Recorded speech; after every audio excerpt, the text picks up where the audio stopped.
I don't like that. Biological mech, and then I'll let you have it. Trauma. It's fair. That's a, She should just be a Power Ranger. yeah. Oh, no. Power Rangers here. Yes. I'll make Power Rangers has been like another person. There's some drama there. Don't even like what, right? Yeah, you can rewatch Evangelion. I got to watch. Yeah. Oh, There's now bridge version. It was like all those. I need to find it. Send it to you. It's Ain't that the crossover? Is it good, actually good, or is it like? it's bad. Like the series, it's horrible, but that's what makes it great. Oh my gosh. Yeah.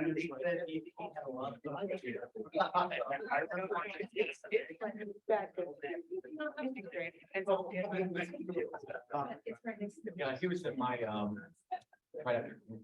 Yeah. Every other day. Oh, that is, yep, yeah. Oh, okay. What? Am I supposed to know this? I don't know.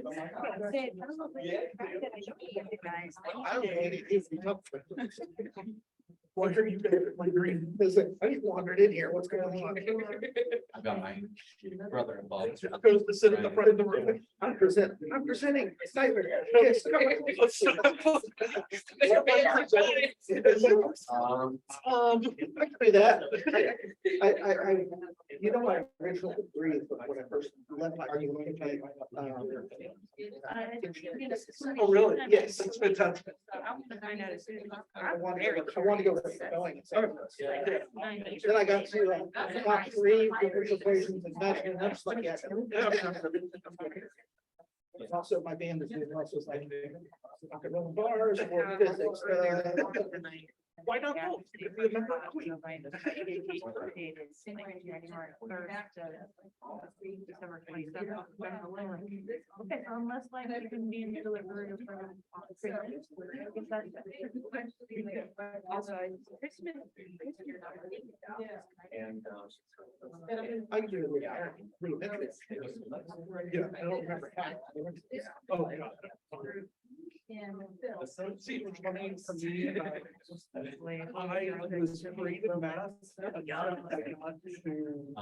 pregnancy tracker water.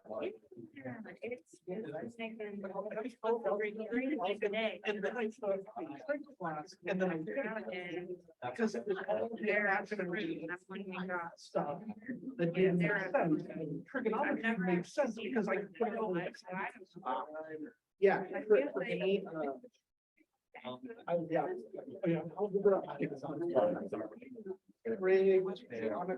That's more like Yeah. So the dyslexia, I actually have really great spatial. But K is not Q. Yeah. I don't remember their creative things. Oh, that's just, okay. Fantastic. I don't. Welcome everybody. Hi. Oh, hi. Oh, yeah. Okay, so we locked them all in now, right? Yep, lock them in. Close the door. All right. And then we start with Lord of the Rings Extended Edition Marathon. Yeah. I'm not trying to think what I'm saying. That way you can get disrupt the team. I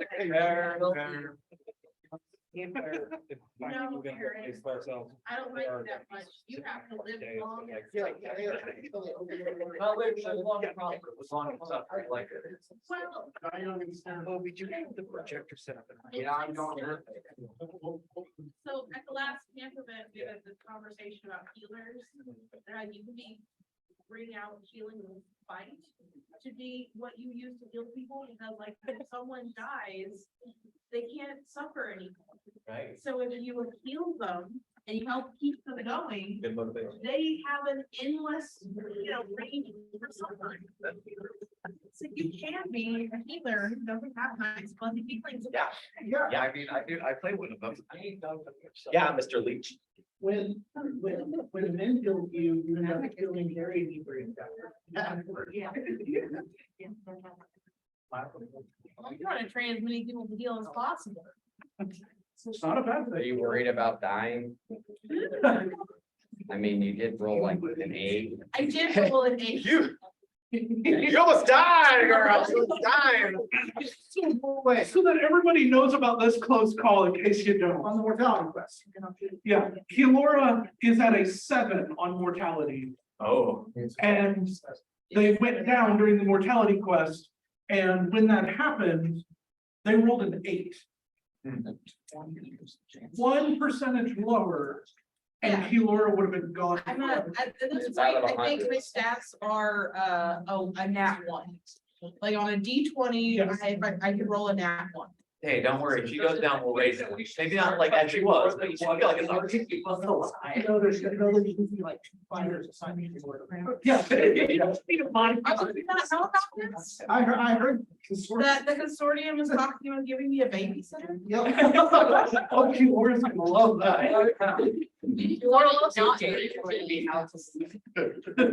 Listen, all I'm saying is I won't work with you. That's fair, I wouldn't work with me either. That's gonna be the That's risk. why we're not gonna tell you who it is. I'll be your. You You're know not what? gonna know. That means that nothing will change in my life. That's fair. You guys were certainly union for healers. Yeah, my work. All right, so let's go ahead and get started for We today, charge guys. people a lot. So a couple of housekeeping things real quick. We are recording as of right now. And we are also live streaming through Zoom. Hi, Jacob. Jacob's been trying to join. He's trying. I mean, that boy tries a lot of things. Well, with that being said, we have the microphone there in the middle of the room. It's still pretty far away from everybody else, but it should pick up people if you're speaking at this level. So please, whenever you're talking to the group, like if you're talking to one another, not a big deal, but if you're talking to the group, please try to talk to somebody as if they were sitting right there in the middle. Project. Yep. Additionally, since we are recording, try to keep side conversations and, let everyone make sure everyone's able to hear. So. And also, since like, well, okay, everybody got their monkeys and their knives, so we're gonna start our monkey knife fight, yeah? Monkey knife fight. I forgot my monkey. Can I volunteer like a small child from another room? There we go. I'm running a late cop. Is that okay? Definitely have enough. knives. Should I leave your gun to a knife fight? Last.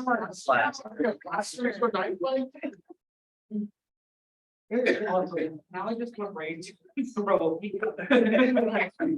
All right, so on today's agenda, what we're going to be doing is we're going to be looking at some of the feedback from the camp event that you guys gave to us. You had a lot of great topics. There were some things in it that the GMs are actively kind of working on. And so we're not reviewing those particular topics right now because we don't have an update for you yet or what we're doing to address it yet. Those items are not in this, but a lot of the other topics are. And so we're going to start off by looking at feedback. Ren is going to ask some questions about the food plan going forward or what you guys would like to see. And then we'll talk about a fun topic called metagaming. That no. That's good. And then we'll open it up for anybody if there's something that you want to talk to the group about, or if you want to talk to us individually, things like that. So that's our plan for today. So we will go ahead and get started. Any questions before we start? You can. Not a question, it's being spoken word, not. All right. So I had there was some fun, data here, that I just threw up here, thought you guys might like. Do you feel the ticket price was worth the experience?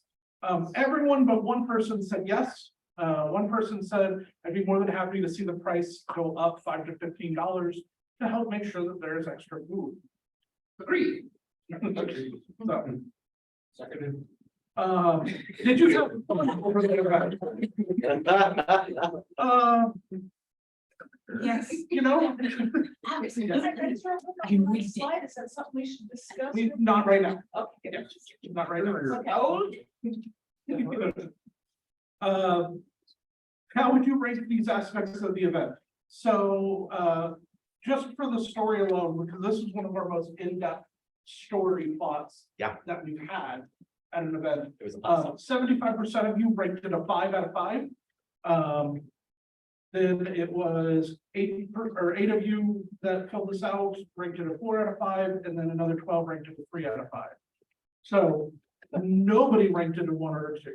So that means that we're trending in the right direction. Yeah. So now let's talk about some of the specific questions that were here. There's going to be a lot of text here. I'm going to read off a good deal of it. So if you cannot read it, I apologize, but I will be reading off a lot of it. You're being recorded. Thank you for the information. Everyone has to know when they come in. So, Being recorded because you're sitting on the side. starting off with the topic of were there any mechanics you had difficulty with? The first one here, only the limb regen in a Jerry Seinfeld voice. I don't want to have a peg leg. I can't do Jerry Seinfeld. Yeah.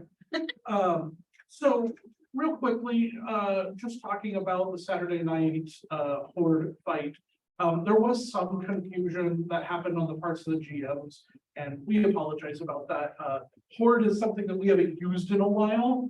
And so we had something a long time ago, several years, as a matter of fact, that was a recipe that would regenerate limbs. Because of some of the confusion, we didn't prepare that recipe and have it in game. So There was also talks of revision of that particular mechanic too, that either didn't get written down or weren't implemented, so yeah. yeah, the point being, we are looking at that. And we will clarify it. The GMs have not had a chance to meet yet since the camp event. That's actually happening tomorrow. So we'll probably be talking about it. I just want to say one quick thing. I thought that fight was the best fight of that weekend. And I think it was because for the majority of it, everybody thought that you couldn't heal maimed limbs. And so we had everybody in this barrier. It was still that was good. Maimed, and Yeah. I don't think that fight would have been anywhere near as good as it was if everybody could have just healed the limbs. Yeah, but I just wanted to point that out. People who got stuck sitting and doing nothing. Oh, of course, yeah, no, but I I'm just mean, saying, like, That fight also had the funniest thing between me and Rizzo, because he lost all his limbs except for his leg, and I had an arm and a leg, so we were hopping back to the campfire together.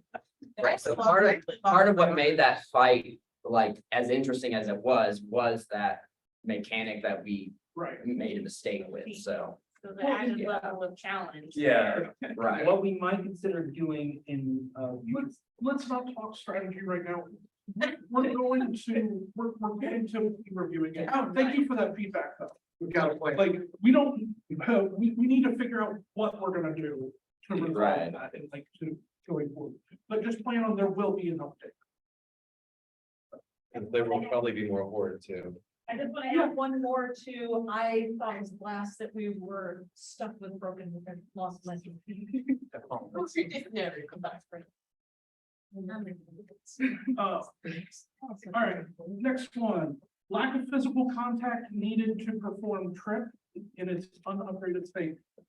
This one sounds like it's a misconception because trip on its base ability is a touch ability. So if you interacted with somebody that didn't have it, like I think during the mortality class, my character had tread that I played, but it was a line of sight. Yeah, ability set. So if that was a misconception, I apologize. But yeah, the base status, the base ability itself is a physical touch ability. I feel like there was some difficulty with the newer players not understanding some of the rules. Yes, and honestly, guys, that's gonna be a growing challenge for us. We are working on it. We are constantly looking at new ways to kind of teach people the game during the game. But ultimately, this is a chance where you guys as veteran players can kind of help shine too. If you see somebody who's struggling or see somebody who's dealing with something, approach them, even if it's out of game, if your character would not approach them. Out of game, check on them. Say, hey, are you need anything? Or do you have any questions? Things like that. And that's what helps build this community. So please don't hesitate as veteran players to do so. I think a suggestion like that would be if you feel, like you want to be approached for that type of thing, like a green tag. Possibly. That's something we can take a look at. Identifying with staff, Yeah, Like that, yeah. like a lot of people don't know who is staff. that's valid. Or maybe even an identifier for newer players, so, because that was something I didn't know necessarily who it was their first event or how, whether they had rules explained to them or not fully, so like that would help if I knew which people need Sure. help or not, I'm more okay with tagging staff than I am tagging newer players. Yeah. But it's definitely stuff. You must be branded as such. Past the hazing ritual. Well, I don't want to tell people in case that they already know them, that's my own issue. That's why labeling staff is good, so that way when people do have a question, it's the, hey, because I don't know who of our newer players could tell you who all is staff. Right. Right, and that's about. Okay, next one, there were two comments around how training abilities work, so we're trying to do a review of that. They said, understanding how training abilities work as far as time trained and when they can be learned. Getting trained in abilities mean you step out of what is happening and have to force someone else must also. So essentially, just as a recap for anybody that's here. Every event you come to with a character, if you sign in with that character gets an additional ability slot. Up until you have a total of 10 abilities and 1 background. So once you hit that max, that is the max for your character. But every event that you come to, you unlock another slot. When you have a slot open, that's whenever you can train an ability. So we base it on the number of uses an ability has to determine how much training time you need. So if a ability that you want to learn has 5 uses, it takes 2 points. 4 uses, 4 points, 3 uses, 6, 2 uses, 8, and 1 use, 10 points. So you can see the less uses, the more difficult it is to learn. And the way that getting points works is if you train an ability for 1 hour of in-game, and it doesn't have to be together, it can be 30 minutes here, 30 minutes there. But if you train it for an hour, you get a point towards that ability. If you have a teacher teaching you, or you're at the school, then that gets you 2 points for that hour. If you have all 3 of those, you're at the school, you have a teacher, and you're spending the hour, that gets you 3 points for that ability. And you can do that once a day per ability. So if you want to spend 6 hours training 6 different abilities, you can, but that's going to take most of your time for the day. What about crafting ability, which has an unlimited usage on it? It's still considered the 5 use. Really? Yep. Yeah. Also, I'd like to say, as far as the getting trained abilities, meaning you step out of what is happening and have to force someone else must also. I've had some of the greatest role play moments being trained by people. It is a fantastic opportunity for you guys to do stuff in character with each other. I've had the best bonding experiences with Hanu from him training me. And so I highly encourage, it's like, no, just embrace it. It's a very fun role play opportunity. There's so much fun you can have with it. It's not interrupting the game unless you allow it to. Yeah, to go along with that, I spent 2 times teaching at that camping ground, one with Marcus teaching knockout to like 5 different people, and one with Alsaria with the doctor teaching their healing. And honestly, it made me have more ideas on what I wanted to do with the characters. So I don't feel like it takes you out of the game per se, but that's just my feelings on it. I mean, shout out to the consortium. They make it into a training. Yeah, Tannis teaching a bunch That of was awesome. Potentially have a workshop as part of the social or something like that, as like fun ways to do training, stuff like that. Yeah, yeah. And actually discuss that. This was very helpful for my brain. Yeah, that's why the goal of this and several other mechanics in the system, SGM, is to facilitate role play. Role play is always going to be the #1 target for our game. So we don't want, anything that would someone trying to learn all by themselves, they can do it, but it's going to take more work. You're working with your team, you're learning those, you're training each other on abilities, you're working together, you're facilitating that role play. We want to reward that. Yeah. Awesome. Thank you guys for the discussion. This is good. Next one, there was a few people who said they were confused about money in the game, like how money worked. And so there's a couple of specific things. I put together this table, which I don't think I've ever put it in this format before, so hopefully this helps. Anything in the same row is worth the same amount. So 1 copper is worth 1 basic abundance. 2 copper is worth 2 special abundance. 10 copper is the same as 1 silver, which is the same as 1 basic copper. 20 copper, 2 silver, 1 special copper. 100 copper, 10 silver, 1 gold, 1 basic scarce, and so on. So you guys can see like the values of everything all kind of match, and you could, if you had a one basic scarce and you really need copper, or why you would, but if you do, like it's equivalent to 100 copper.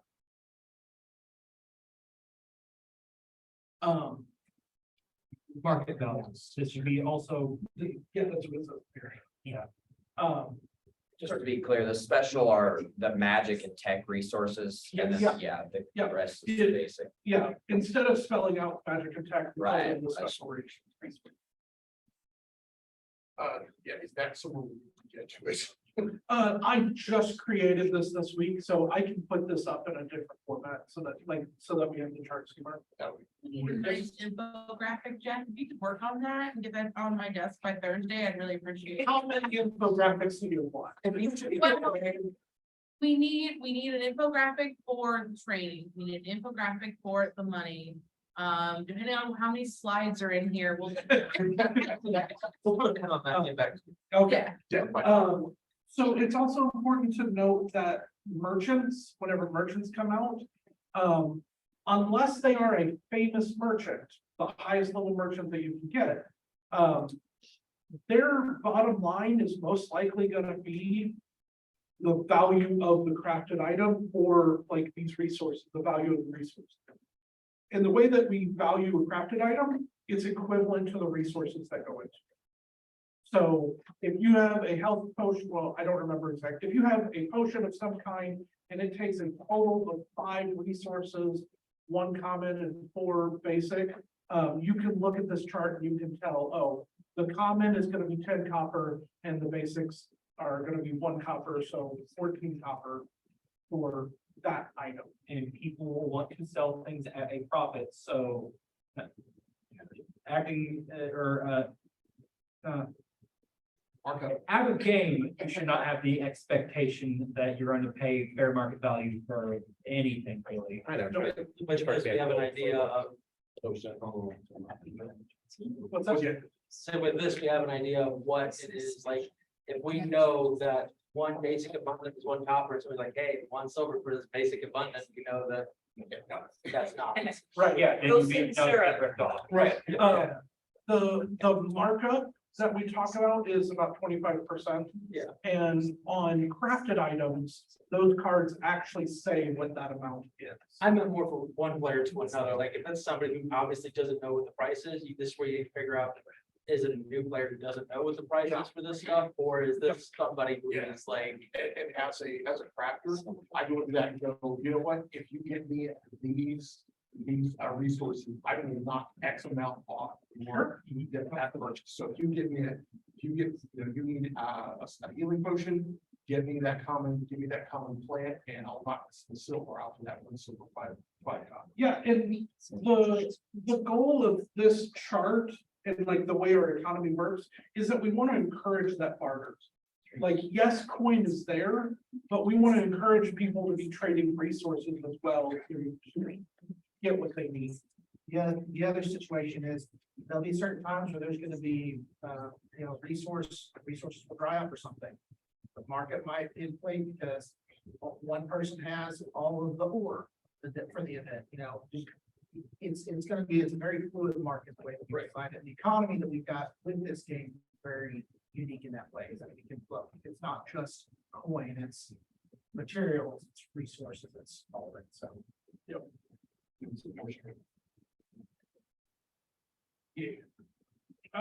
Next one, there was a couple of questions on monster armor and monster hit points. So the way that we've always run our NPCs or monster is that instead of giving them two numbers for number hit points and armor, we just give them something called monster armor, or NPC armor, interchangeable. That is one amount that is the number of hits they have to take before they go down. That way it's easier for us to be able to keep track of as an NPC, because there's so many things that we have to keep track of. Depending on the difficulty level of the monster that you are dealing with, they could have upwards of 150 plus hits.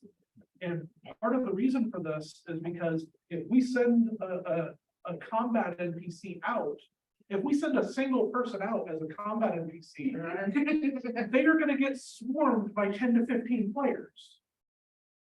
And so as a minimum, you usually see around the 20 to 30 mark, just so that one NPC can give a challenge to people. If we want an NPC to live for any amount of time at all, about 20 to 30 is what we do. Yeah. If we want waves and waves and waves of similar NPCs, then it's probably more than 5 to 10. Yeah. Yeah, so just depending on what we have planned for those NPCs at the time, will determine how much armor they get. If it's a named NPC, they're probably gonna have a lot more than a mob of waves of things. If they have a name, there's a high likelihood they have the 20 to 30 minimum. Their last name. And it gets away with 30. Wait, is it like 30 hit points per name? Like, me, so freaking NPC. Like 120. That would also mean that Felix has about 100 something hit points, and that's bad for everybody. Knock that out. And I have like. I think titles would make it worse for sure. Be +1 for every. And just for clarity's sake, nobles in our game are considered to be monster / NPC. The higher you go up as a noble, you get about 50 more monster armor every level that you go up. We reserve the right to adjust that. Yeah. This is all relative.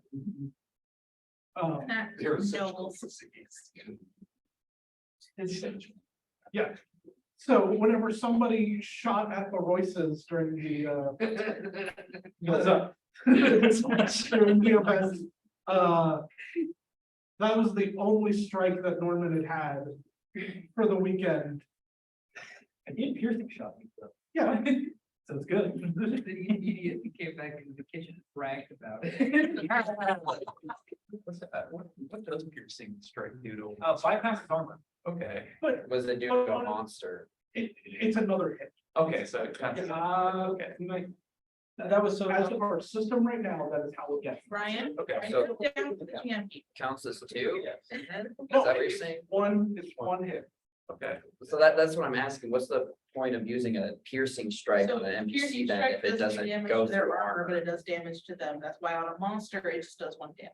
Right, it's still doing one damage, whether we have two But- different pools of health and armor, like. Well, my point is, you use piercing strike, right, on a player to get through their armor. Right. But if an NPC doesn't have armor, then what's the difference between just hitting them regularly and using piercing strike? Is it like it goes through a shield or? That's Like- something we can look at. Okay, I see. yeah.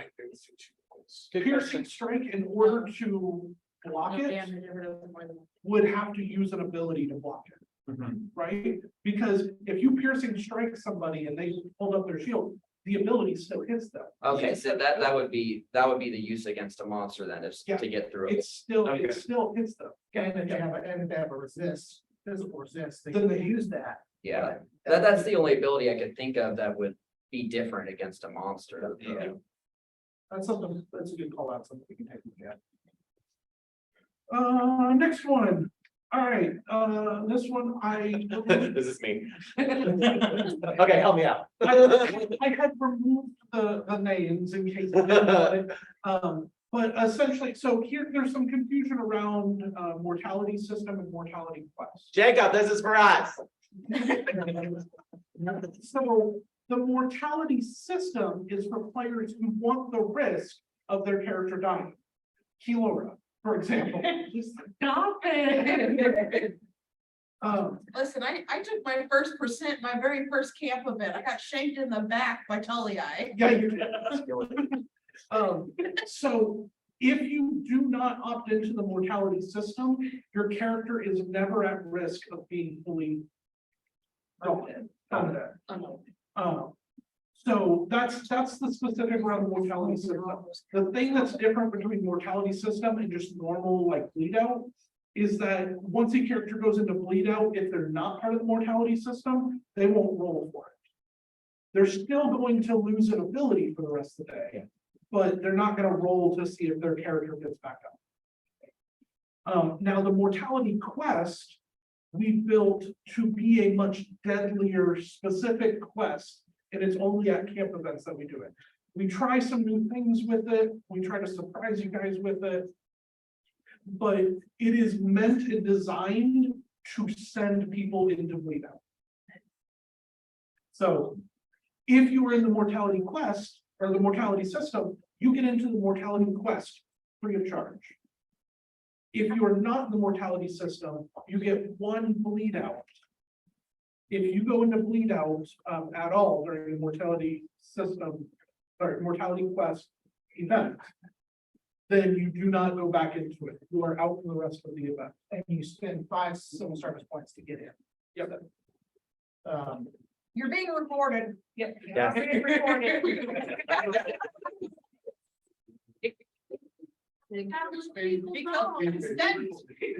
Yes, no. Same very the one part of the report. The difference between laws and. I really want to see the case where neither party knew the recording was happening, like someone accidentally hit record on their phone. Oh, yeah. They're like, oh, shoot, Nobody knew someone's legal. I guess this is completely illegal because there's not even one party of consent here. Then my question is, Am I right for that? how do we know if we're in the mortality system or not? Your character says, and you. Got it. If you wanted, yeah. Excellent. You would have signed up to be in the mortality system when you created and submitted your character. Yeah. Now, I just have to- now, if the player decided, if you decided you want to be in the mortality system and you thought when you created the character and you weren't, you change your mind, you want to be in it, just let us know.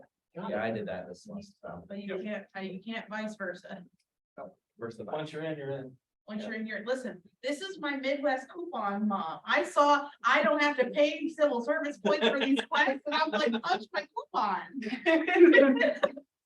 Don't mess with the discounts. I'm always looking out for a coach. So I can print them. Yeah. Awesome. It lets my brain a lot. I'm also planning on creating a FAQ at some point with these questions. Okay. Does that kind of answer most of what you have? Yeah. Okay.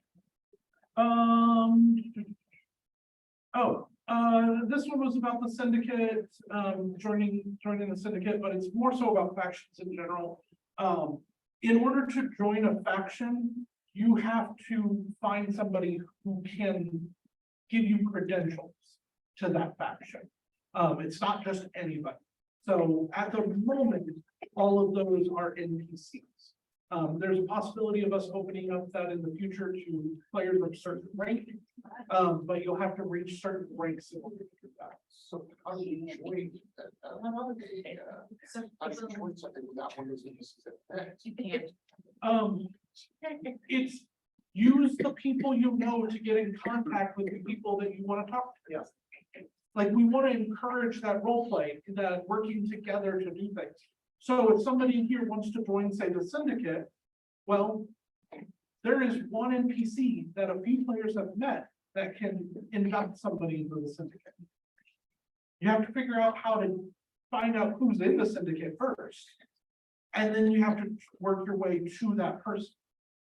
If you want to join the merchants, find somebody who's a merchant and say, hey, how did you join? Who did you talk to? And then get their information, send them a letter, things like that. Or just do this. Yeah, you gotta do this. If you do this enough, someone will show up. Something for the merchants. Additionally, there's also a ritual for most of the major factions that you,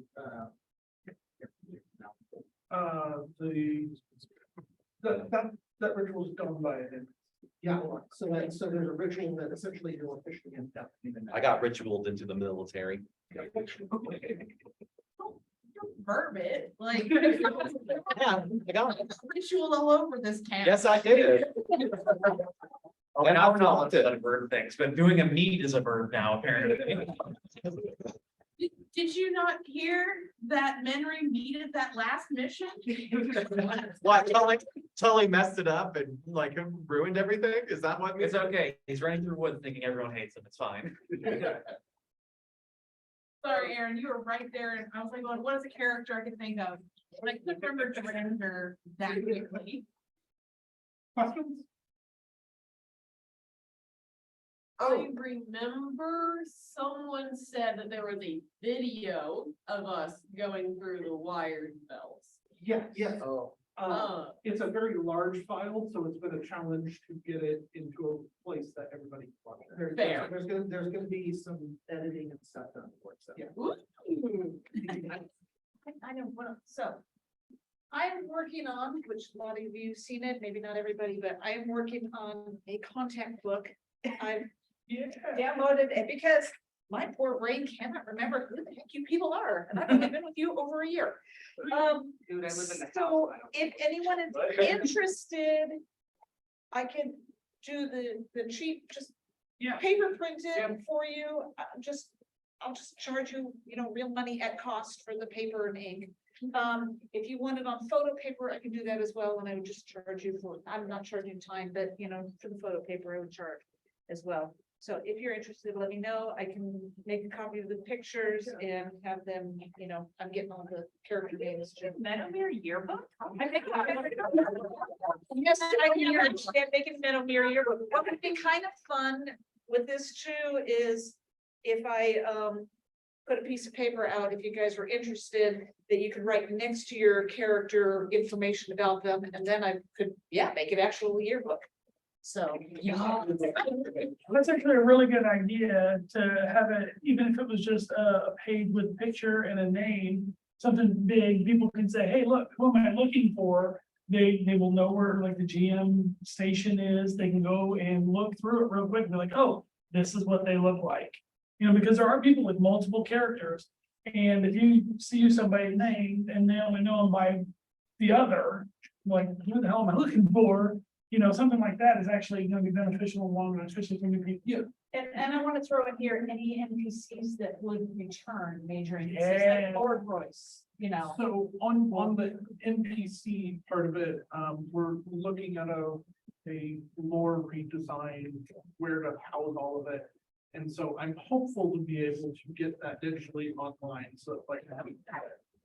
As for doing that at the front desk or something, I would only want to do that with staff and VMs. I wouldn't want to do that for players because that is a privacy thing. And that's, you didn't sign up for that, so. But this would not have anybody's real names, and just character names, but. That's fine. What the heck, no addresses, phone numbers? Well, I also need all of your social security and. Please. Credit card numbers. Thanks. Maybe my name. I was so close. All right, next question, if there was one thing that you would change about how our game works, what would it be?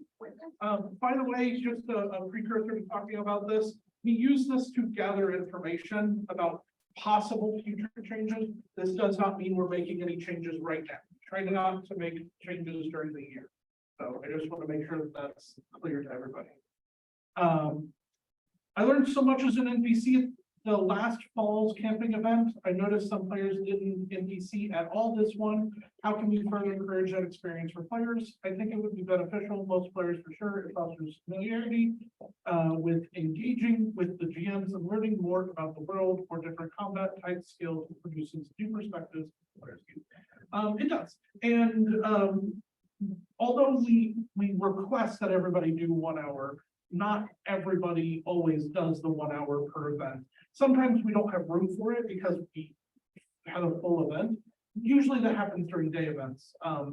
But also during camp events, there's other NPC shifts that are not in character. They might be taking up trash. They might be cleaning up one of the bunkhouses or something. It's kind of as things are needed. So some people did those NPC shifts that weren't in character. So those are just as much needed as the other. But yeah, NPC work is a great way to kind of learn about different aspects of the game. I was gonna say, I know for a lot of people who get into this, new people come in with anxiety or, you know, just the whole newness of being around other geeky, nerdy people like we are. And they may not be comfortable with the NPC or the abilities that come with that position, things like that. And it's gonna take some time for them to grow into it, you know, I can't even remember, you know, my first NPC shift, how, you know, I was like, I'm like, go kill people. I'm like, great, I'm good at that. But don't give me a speaking role, you know, it's gonna be horrible. I can tell you my first NPC at Whisper Ridge, they needed a ghost, and he just said, don't be a ghost. And I'm like, I don't know what to do. So I decided I was a ghost who was cold, and I just kept walking through going, I'm cold, I'm cold. Finally, we figured out with Poet and Hanu that she just needed a pair of socks. But NPC stretches your acting ability. Yeah. Because suddenly you have to be a whole different person. So if you like stretching that acting, you know, that was one really silly NPC that I started with, that it's stretching me to be better and better. Yeah, you don't have to be ready for the position. Just jump in head first, because that's the only way you're gonna break that ice. I just thought that you should know that the difference between Lady Gillette and Larkin was. No. There was a difference.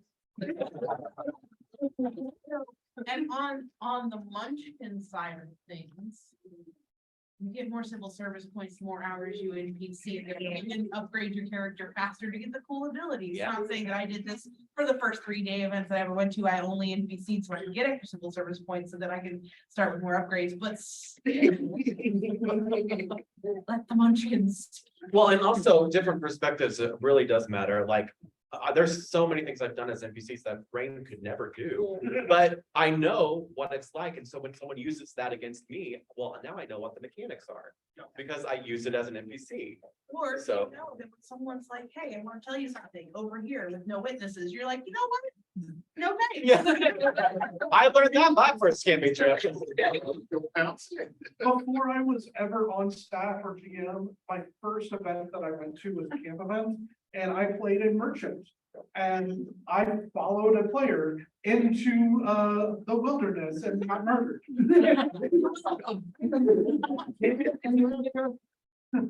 Did nothing wrong.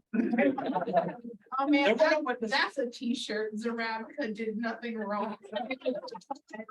My first NPC, just because I started on NPCing, the board with Ryan, which was a great introduction of this game because we walked out into the woods and Ryan's like, okay, we're just gonna start pretending we're eating things. And he just started like pretending to pick up grass and start devouring, just hardly eat anything. And I was like, oh, heck yeah. And it's like, I'm in the right place. So, yes. Fun times. Next. So we had a couple of things around like NPCs and battles and stuff. One comment was they wanted smaller battles. The other one was saying that the NPCs battles needed some work. One quick comment, if on this, guys, feel free to please give specificity. That way we can know exactly what it is that you're looking for having a challenge with. But on the size of NPC battles, this is going to forever be our biggest challenge. Because if we send one person out for a combat, they're gonna get swarmed by 10 to 15. Everyone wants to get in on the action. That's kind of what, so, which is understandable. Right, and so we're trying to explore different ways to either create stages of fights for like the bigger fights, or create multiple things that are not just fighting, but other things happening at the same time. We did this with the Tolii and Morpheus fight last year, where we had two different things, both involved with the same fight, but two different things going on beyond the initial, because the initial was the fight with Tolii, then we had the Hounds, and then we also had Morpheus, who was enthralled. Yes. And so, and there was a puzzle aspect to that. There's also fire. Yep, And the Renault soldiers. the fire and the Renault soldiers, where the primary thing was the fire, but then there was the NPCs sneaking around causing the fire, that you guys interacted with. Love. Yeah, that was great. Love. Oh my gosh. We talked a bit about with the size of the battles about doing like instant stuff, so I'm not gonna get into that, but I did make the comment about the initiation, and that was more just like the last day, the last battle, me, Ryan, and I'm so bad at names. And somebody else. It wasn't David, it was Jason, yeah, it was Jason, yeah, and we kind of awkwardly went into the cafeteria and we're like, hey, we're bandits, and then we had to like awkwardly walk back out to like actually do the fight. And so that's really what I was talking about specifically. Yeah, I think that It was a bit awkward there. No, and that's a great point. I think that all comes down to how you run the particular NPC. Right. And so a lot of times whenever we have certain ones that are repetitive, like at this last event, it was bandits. If we send you out to do bandit work, feel free to kind of have some fun with it. If there's something specific you're looking for, we'll let you know that. But like, if you want to do something a little different, as long as you're meeting the things that we're asking you to do, then have fun with it, run with it. I always do different things than you expect. My idea was kind of like, we need something to get the players to go out and explore and be like split up into groups instead of all being in the center, so that the NPCs aren't having to like draw them out. That's what I'm thinking, I'll be real honest with you, that's like herding cats. Yeah. Right, I know, that's like the most challenging. I know. Like, it's not, you're not wrong. You were 100% right, and that's why I said like. I barely make it NPCs, from the bunks to the town hall, like. it will forever be our biggest challenge, is trying to create story where we want story to happen. So yeah, it is something that we'll be working on. It was something that we had to work out with Gillette and Norman for the last fight, because we realized when we left the rec hall, nobody was outside. Yeah. It was like, where is everybody? Right. So I just started screaming like a banshee. The second we left the hall, slammed the door as hard as I could. There was no glasses, okay. And just, I mean, to the point where Brittany was telling her daddy, that lady seems really angry. So, you know, it was okay. And then I just went and like, okay, where's the most people? They're probably in the tavern. That's where we're going. So I went and found them to force them to participate in what was happening. And I figured if I was sitting outside, then other people may go, what's happening? And yes, I do understand what you're saying, the initiating that. It's hard to thing. go in as the combat NPC and be Yes. like, also be the thing drawing them out, because like.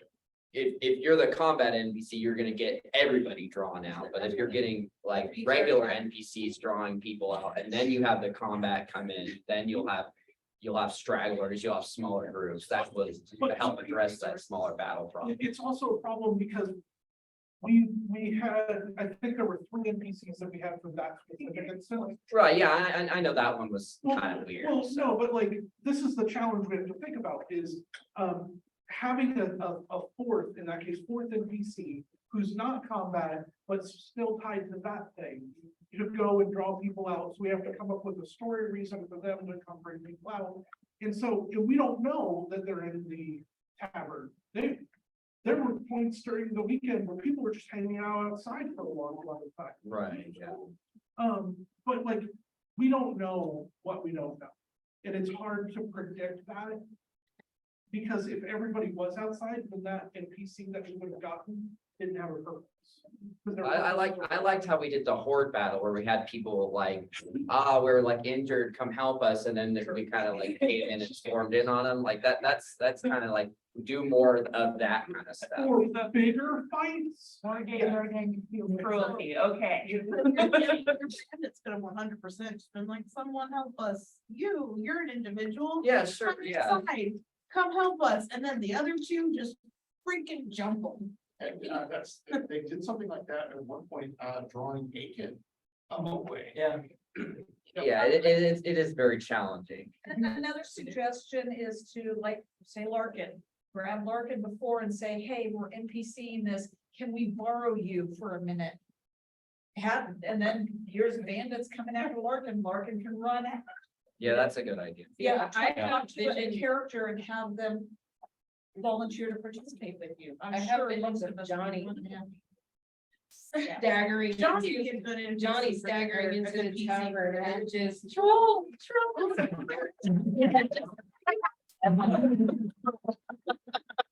Oh, I guess we should go investigate. Johnny would go pet patrol. The problem with Johnny is the same problem I had whenever Tully was parading around as Larkin. As I'm like, I don't know if this is serious or if this is just Larkin shenanigans. Same thing, it's like, I don't know if this is serious or Johnny just being Johnny. My feet hurt. That's what Don't do that thing. But the thing is, when Johnny falls forward, he's missing a chunk out of his back, or there's a spear, then you know. We need to make you a harness for the spear on the backside. But to put it all in perspective, the fire, Kay had the fire going for probably 5 minutes until Sarah finally went, okay, we gotta get people noticing this.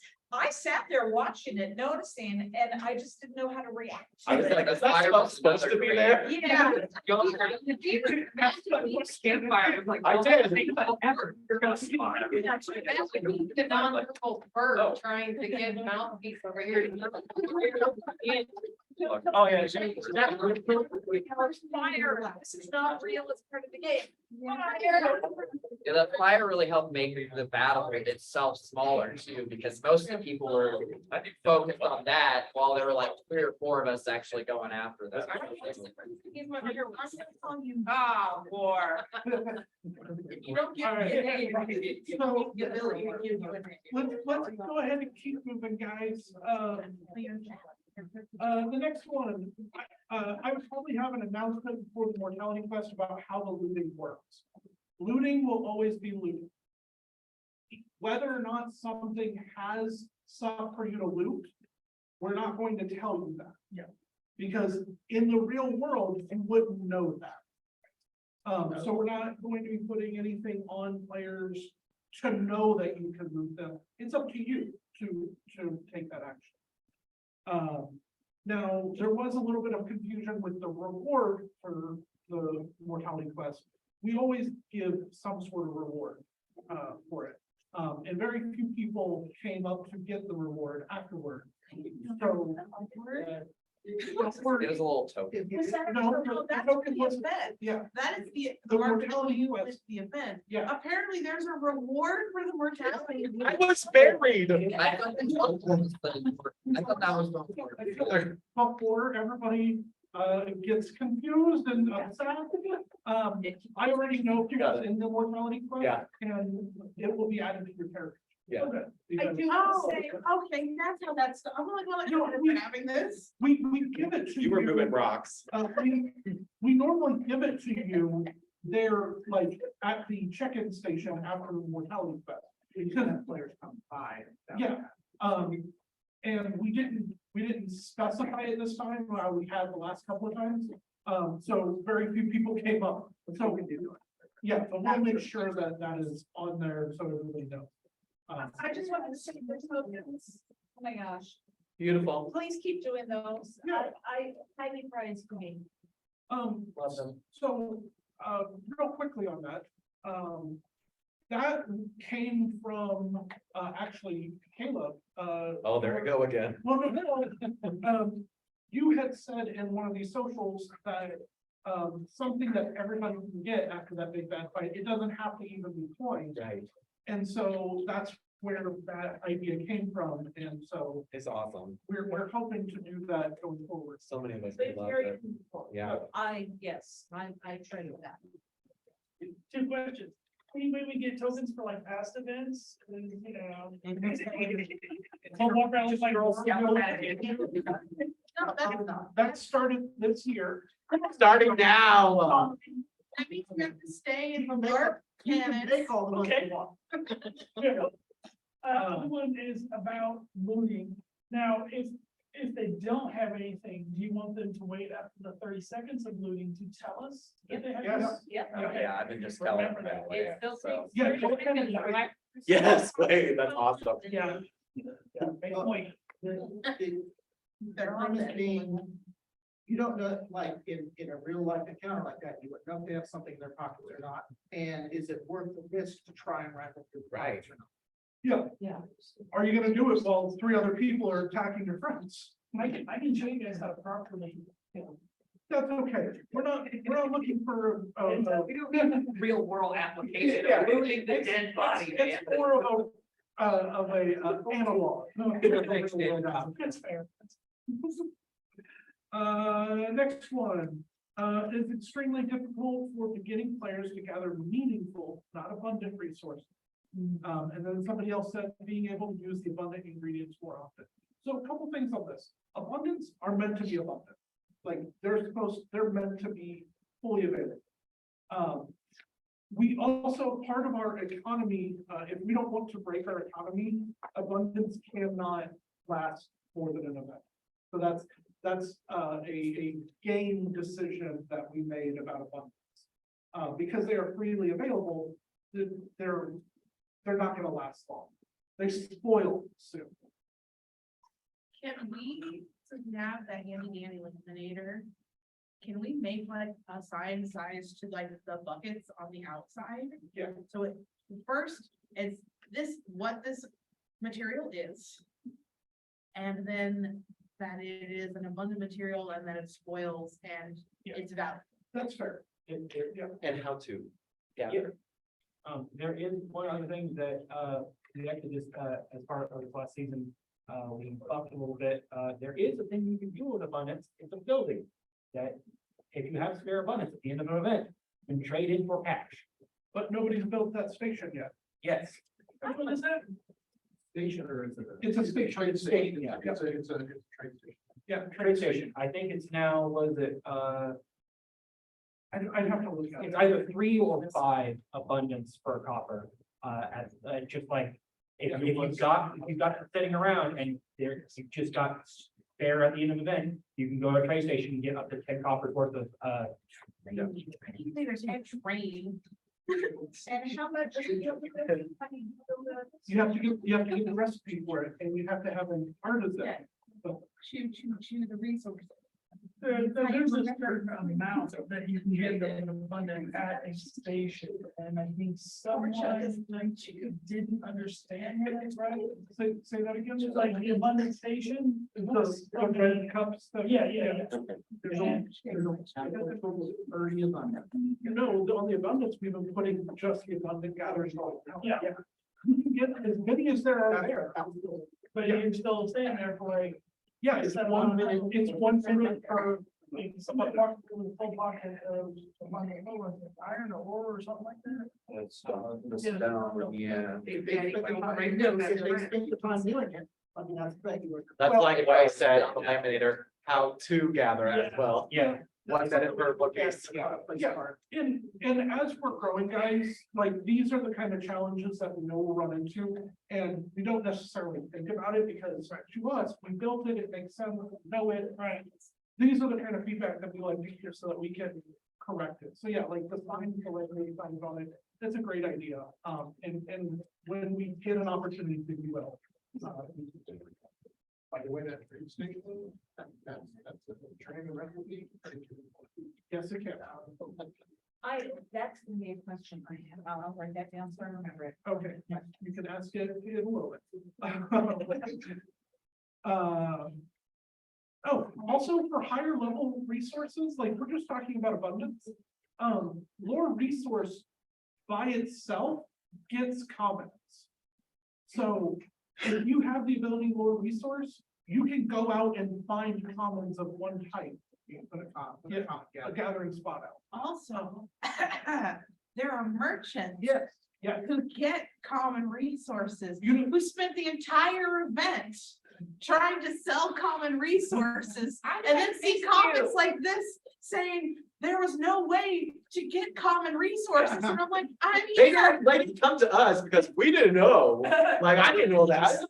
It was Oh, yeah. hilarious. I'm a fucking merchant. It was hilarious. We had people saying that we needed comments, and then we had people saying that nobody would buy from us.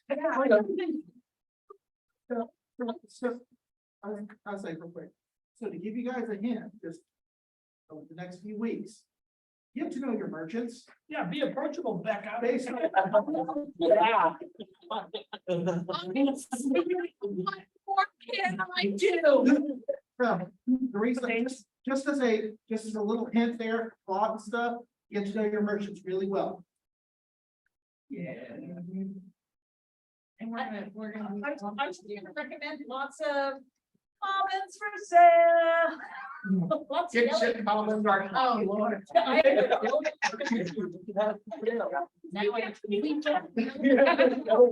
It changes every. every event, it changes. Okay, so you got one to donate? Okay, I will take it, and you will donate it. I have this no topic of money. merchants and things like that, and resources, specifically those two. There was a job that was on the board, and just for clarity's sake for jobs, you do not get the payment for them at the event. You write them down on your checkout sheet, and then we give you payment between events. But one of the jobs in particular was to gather resources and take them to a craftsman, somebody in one of the guilds. That guild member is not supposed to pay you. It is a job that you get paid for between events. This is just how we're like trying to help stimulate crafters getting the resources they need to make things and stuff like that. So please don't go to a crafter and say, here's some abundance, pay me now. Yeah, So Radical was real confused. yeah, yeah, I can do that. Now, if you want to try to sell them to them, you can. But don't assume that they're going to buy. Yeah. How about your request on the jobs? I'm struggling to figure out when I've completed a job, if we could put a name of go to this person when you're done with the job. Not all of them have a person to go to. Like if something is, for example, do advertising for a merchant, that merchant has nothing to do with the completion of that job. Okay, That is something that you completed and you write it down on your checkout. okay, okay. Yeah, it is meant to be a thing that we're going off the honor system of you write down the job that you complete. Okay. I think Because that was part of the disparity. The jobs were just up there with no notice what to do with them. Yep. So it's something that can be discussed in the GM meeting on where. Well, we'll The maybe give me instructions another would be- sign. Yeah. Sign solve it. We love signs. I did the survey, so anyone else who did the survey for the merchants, I did the survey, but I didn't know, determine the answer into. so if it's something like that, just give it to the GMs, drop it off at the check-in station. Okay. Like, if you have something to give to somebody, if it's an out of game thing, then just drop it off for us. Like, you don't have to hand it to us and let us know. Write it down on the back of your character sheet. That's how we know that you get something. Okay. Yeah. Okay, I'll give you my list of answers from the survey that Yeah. even the criminals had to take. Excuse me. Lark had asked everybody. Hey, Ray? Lark never asked me. Like, no secret.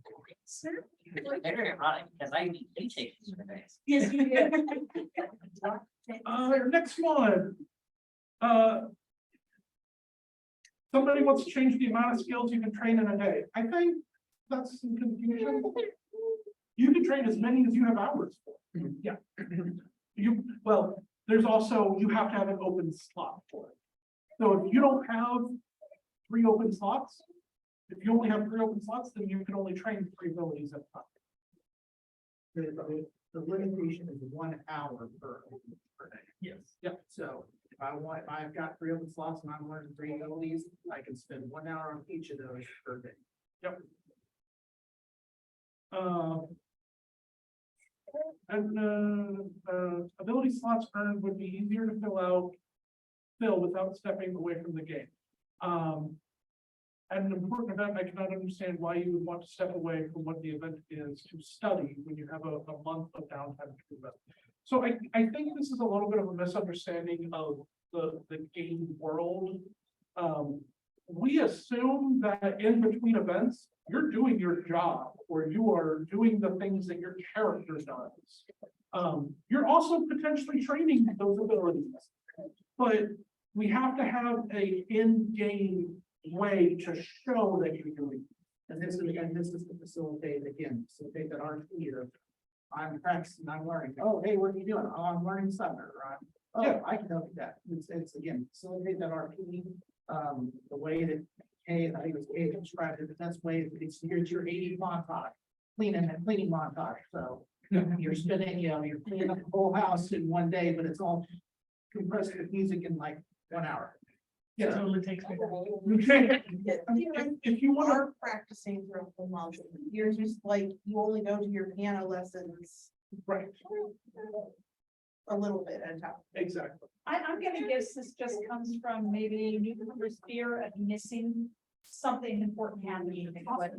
Yeah. Oh, that's fair. There's also, if you don't know, if this was your first camp event, there is a pretty set schedule in which things happen. So like, nothing happens between the 2 hours that is lunch.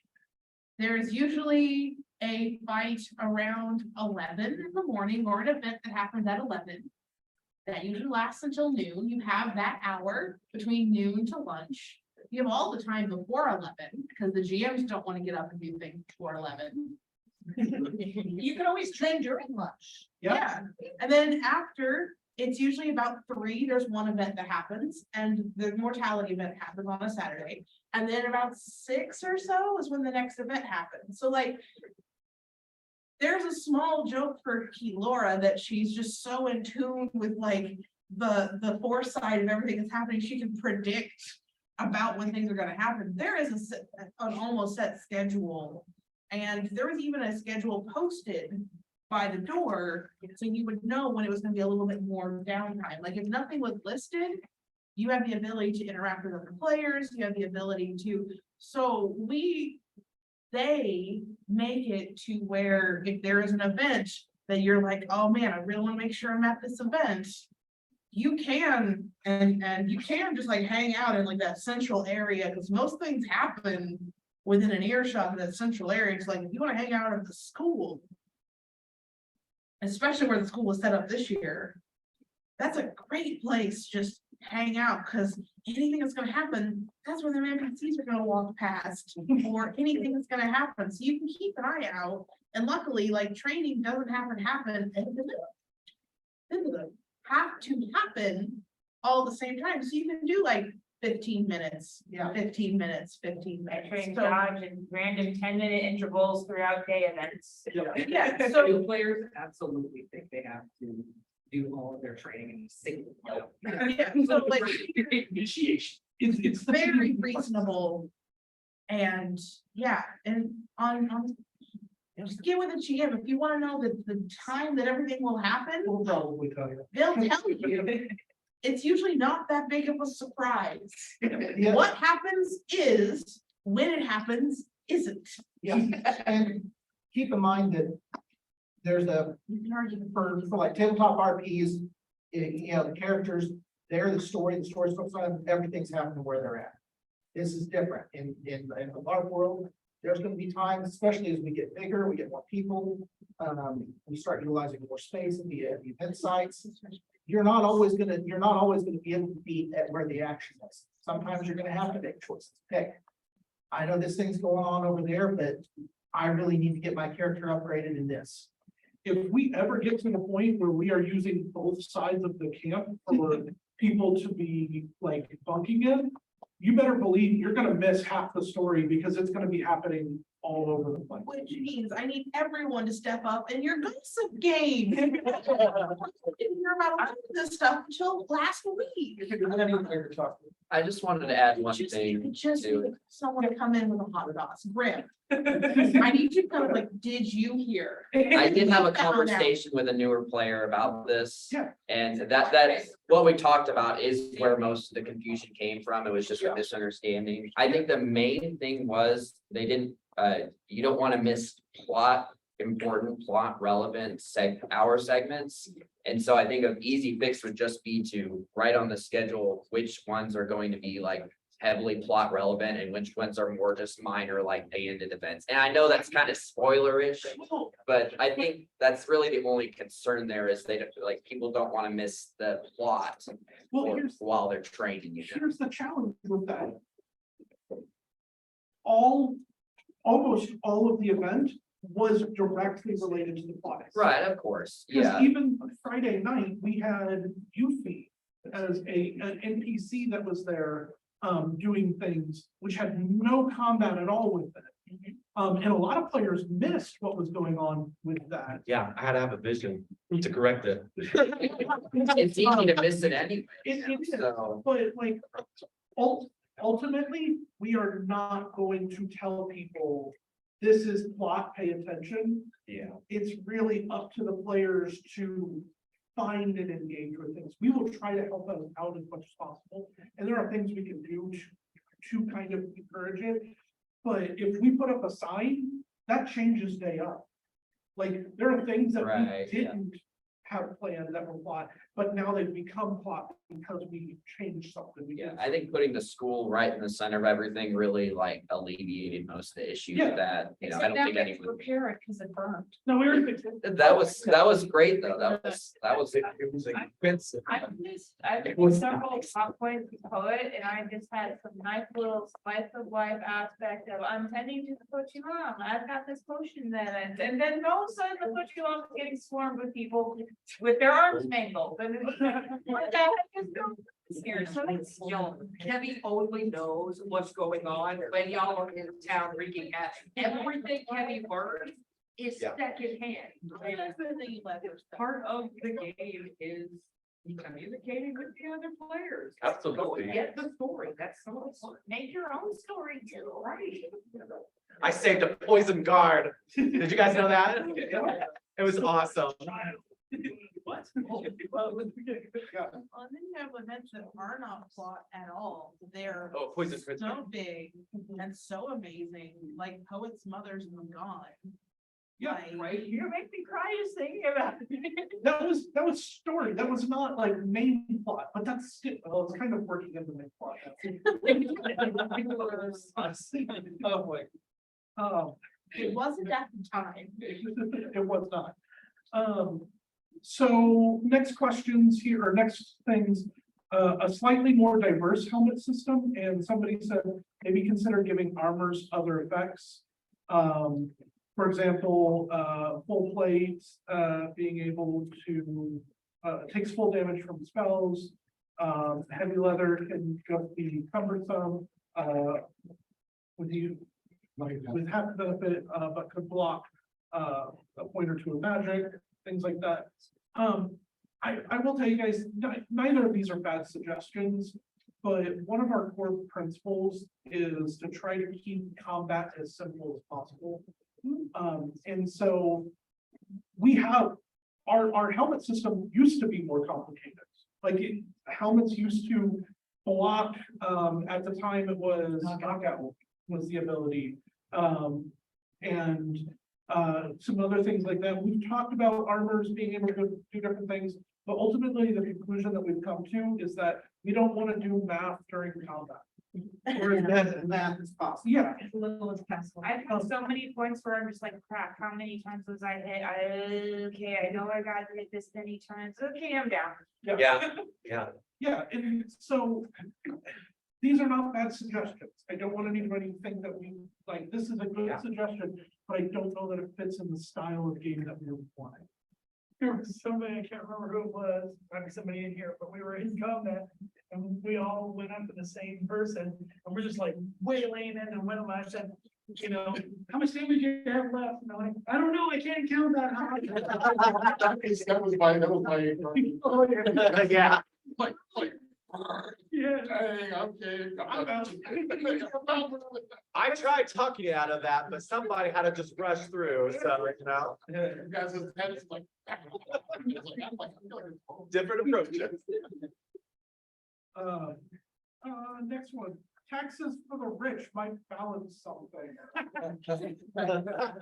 Okay, taxation is the fact. Oh, okay, so. We already have that. Lead to people sheltering their money, so there's no point. Well, okay, so here's the I can already thing about see the tax. richest players being like, I don't have this money.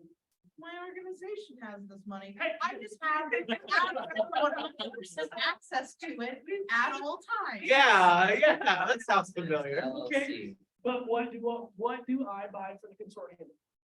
I don't care. That's a great question. Okay, hold on, guys. That's why this will do nothing. Yeah, this is not meant to target people. And- Good. Hey, but you were just sitting right over there.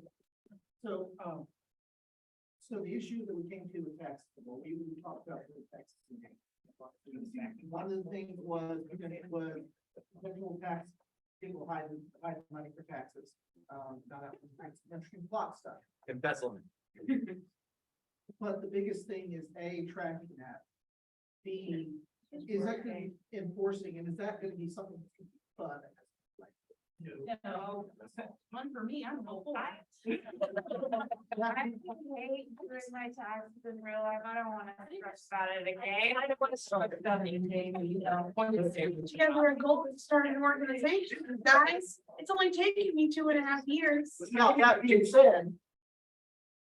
It wasn't out like it should have been, and that's on us again for the community chest. But the community chest is gonna be there. You know, that's not necessarily.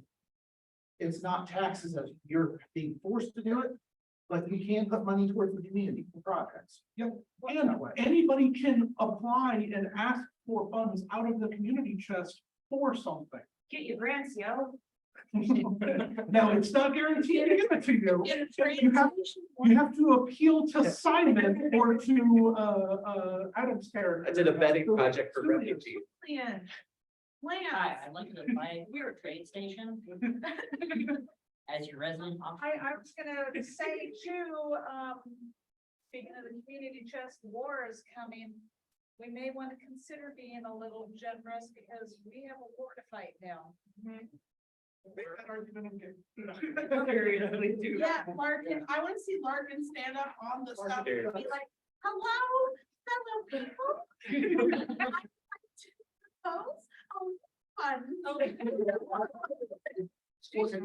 Larkin Community Act. Hold on, yeah, sorry.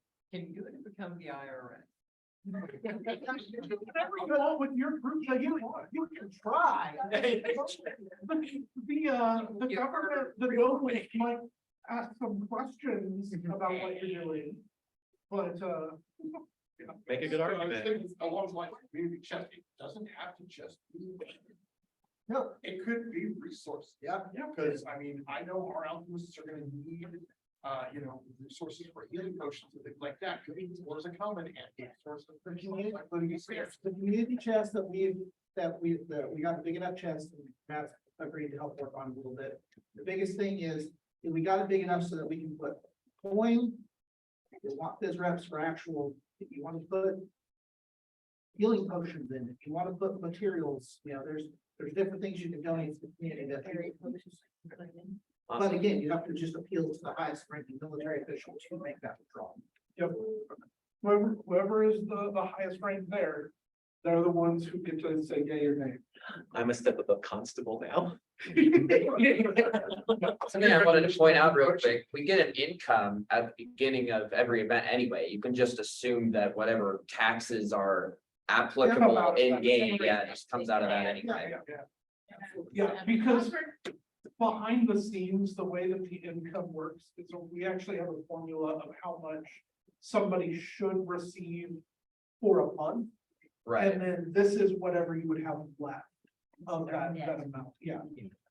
And you guys only see that amount, you guys don't see the other. yeah, we don't need to complicate it. Along the lines of community chest, can apply for those like during the month, like online? No, needs to be in game. Only in game, okay. Really, no actionable things happen out of game. Story galore. What I would say is the withdrawal from the funds has to happen in game.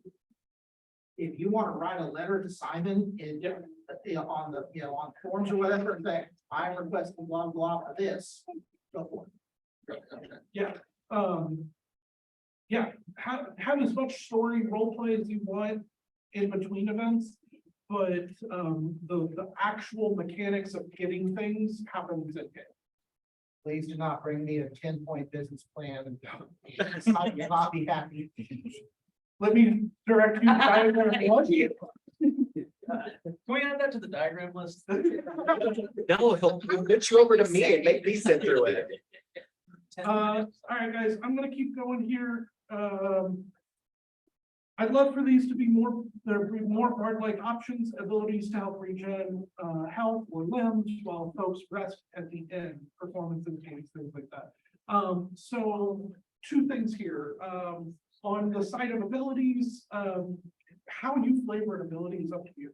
Like Amend is one of our few, and Rain is one of our few that do musical,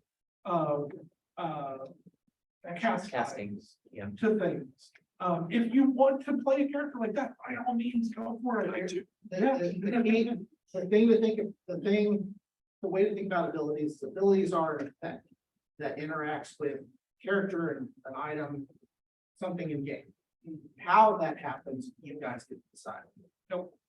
All the ability does is tell the story of what happens. It doesn't say how it happens, if that makes better sense. Exactly. You can have a bunch of people with the same ability and they all do it different. Yep. Yes, exactly. Rain's magic blast is more oriented with water, while Willow is a wind effect, Yeah. so. Icicle blast. Taco Bell. That's a different. That's from the Baja. That's not. Yeah. That's a. Yeah. And then the other thing, being able to set somewhere to regenerate, the infirmary is the place in game for that. So you have to leave the tavern in order to go to it, but Also, if you didn't know, some of your players, you gain one ability armor for spending a minute at the infirmary. I'll try to tell people about that as much as possible. Infirmary. yeah, Don't even. we just being clear. If you go to our setting, like, oh, she might. When you get there. You're gonna, please come visit it. Yes. Dragging it out of the building. Yes, Yeah, donations. healing is free, donation. No, it's not. Healing, Donations. No. It's charged. Next one, more ailments that could do things like affecting personality, which spice up at least for a short, for a short time, how any given character would react to the situation. Like me. like paranoia and paranoia and. A couple of things about this, our ailments currently are very major things that progress in them and like get worse. Unless they're cured, or unless you are affected by a ritual, and it happens. No, so paranoia can hurt. No, it normally does. You were affected by those ritual versions, Okay. it doesn't get worse. Okay. So it was a magical ailment. Got it. Starts off bad extreme. The other thing about this is, we are always open to new kind of ailments, abilities, things like that. But one of our core tenets in creating these things is to not remove player agency. That's like, one of our most aggressive abilities in that realm is suggestion. And the way we've built it is we give you one word command, and however your character interprets that. However they interpret that, then that is up to them. So that way we're not removing player agency from being able to play the game. And so we hesitate to say, you are now aggressive. Yes, there is an ailment that plays into that, but it's not so much you do everything aggressively. It's like, you feel like you could do this. How you interpret that is up to you. Yeah, and because it's not. Having been in other LARPs where there was abilities that took over an entire character's agency. And you just had to act out whatever someone told you to do, it is not fun. So being able to, we want to have a semblance of those abilities, but also give you guys the chance to, okay, if this thing's happening in my mind, how would I react to it? Yep. So if you have recommendations that don't exist in your game, come to us. We'll be glad to listen. They probably won't get implemented right away. If we choose to go with them, because that happens at the end of the season. Or before next season. Last one, maybe 10 things you absolutely need to know about a sprout if you know nothing else to get by, sort of thing.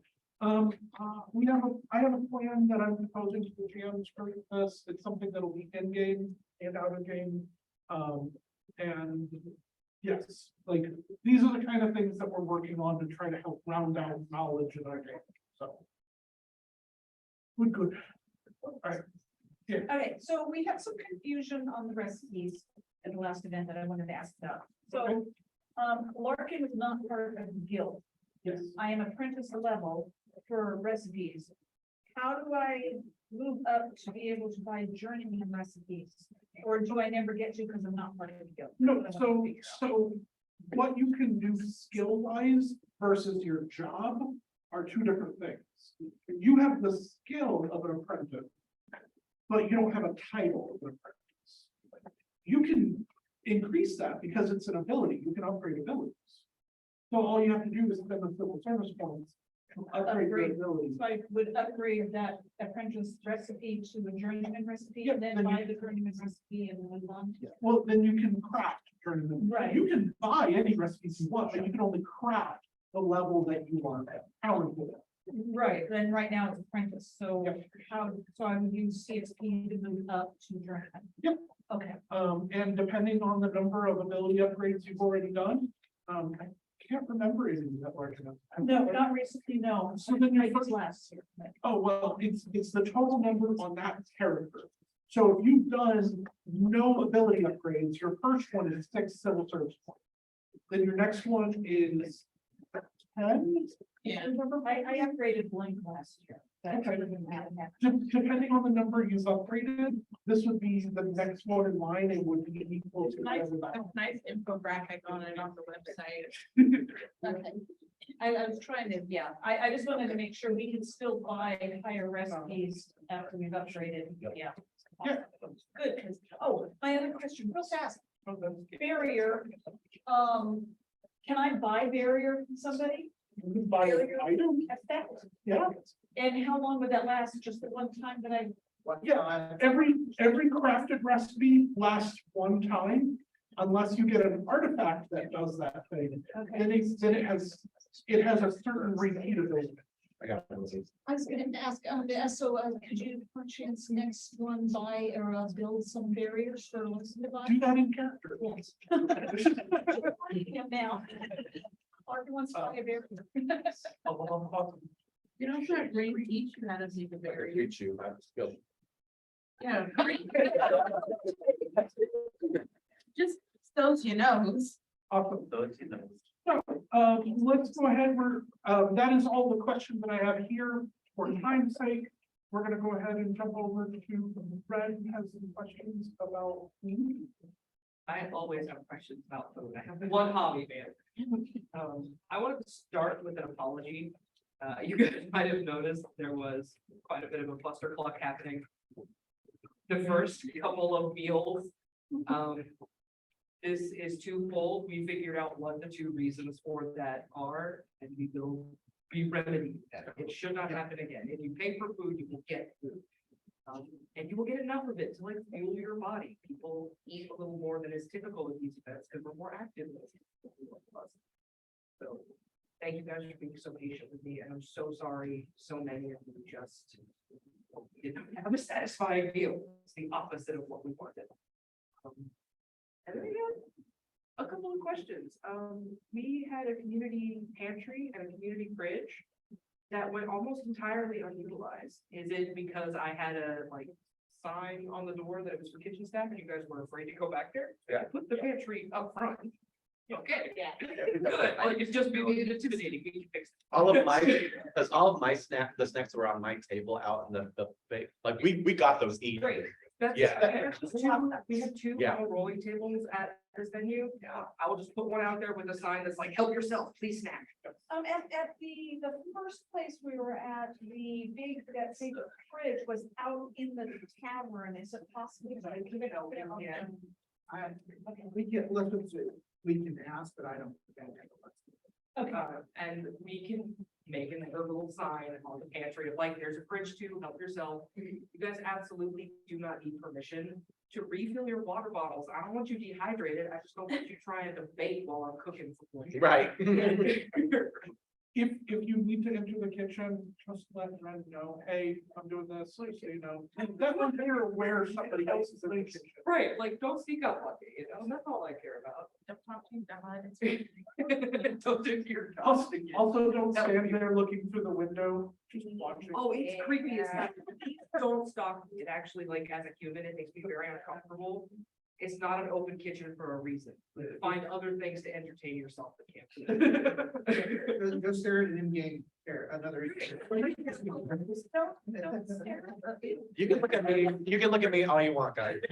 Yes, like, if you need my attention, not come in the kitchen, don't just blast yourself. It happened a few times. Is everyone still comfortable with the buffet setup? About halfway through, we had servers volunteer.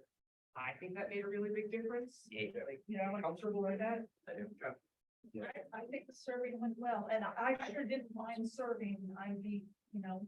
I'll do it too. I'm happy to take And that turns goes in it. towards your NPC time. I would happily give up some time to do that. So I do want to just do a quick throw, anytime that you're doing anything that's service related, please make sure that you are overly,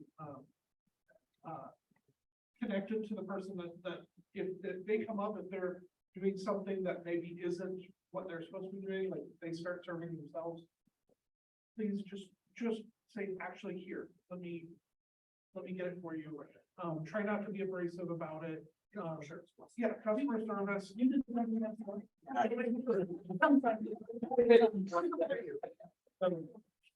think one of the things I want to suggest to the DM will be, like, we have a lot of people who still really want to help prep, who want to help with serve, who help with cleanup. I'm going to ask them about how to schedule that in advance. That way there's no confusion about where people need to be if they decide to do KP instead of NBC. Can we get bland? Look at yourself. Well, that's the thing is like the food, fantastic. You Yeah. look at it and I'm like, shepherd's pie, hell yeah. But then there's other stuff in it that I can't. eat.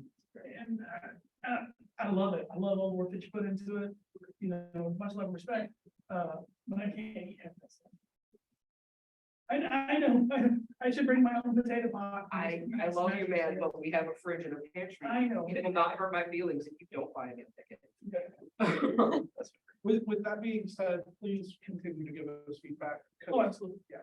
Yeah, actually, one of the things I had questioned was the shepherd's pie. You're not the only person who were like, this tastes different than usual. Were there things that you guys really did not like? Like, I understand everybody kind of enjoyed food, but was there anything that was just deeply unpleasant to eat or like was confusing? It's okay to tell me. I want to know these things. No, I'm mad that I did not get to eat 10 raspberry birthdays.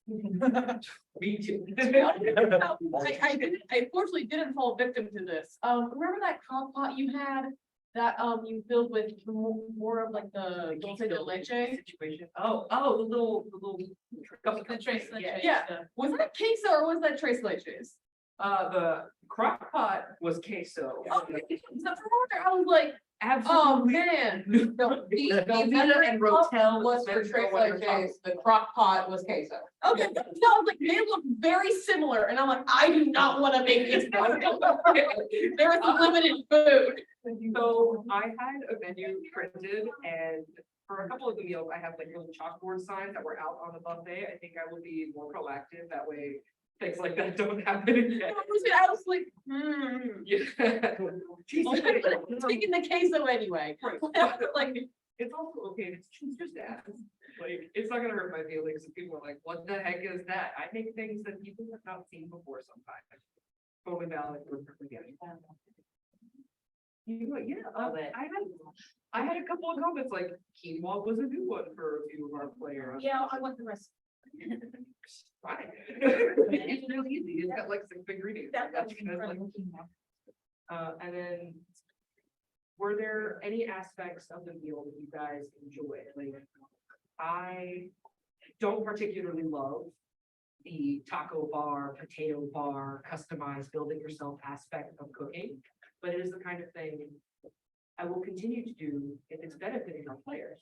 Like, you Yes. guys really enjoy the customizable food. I think that's. I think it's beneficial for those of us with food allergies. Yeah, like, Because like I appreciate that you guys separated the corn because I look like a leper if I ate. that would be bad.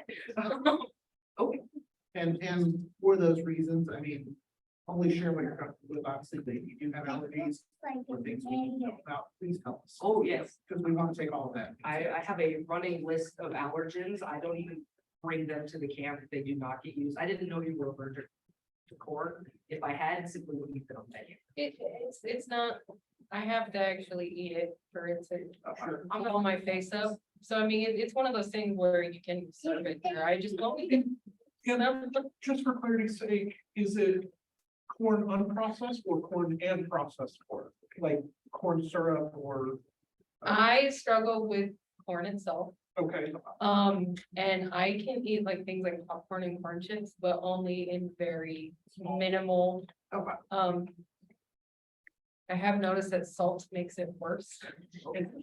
It's really, and it's 100% skin, like my face, my mouth, it just, it's not pleasant. no, can you? So it's more hives than anaphylaxis. Yeah, Good. I will not start choking on it.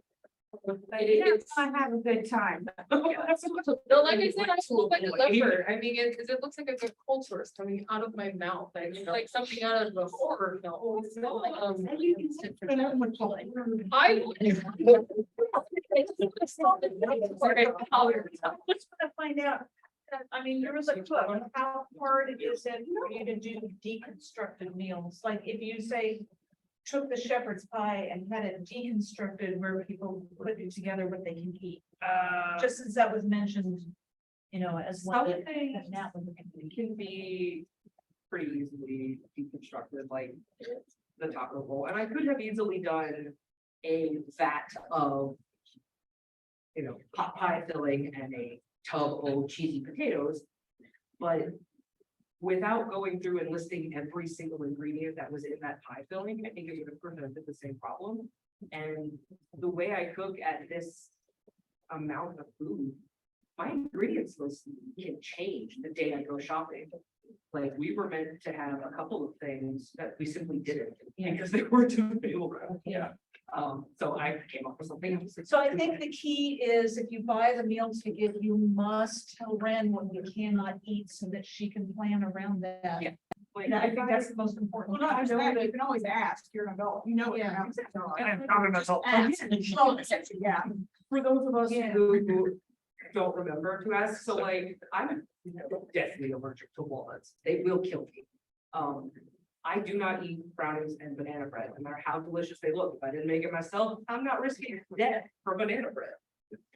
I'm on it. I players to make those decisions for themselves, but it is okay to ask if there's something you're like, oh, I don't know what's in this. I have a running ingredients list in my head, like I know what went into it, and it will not hurt my feelings.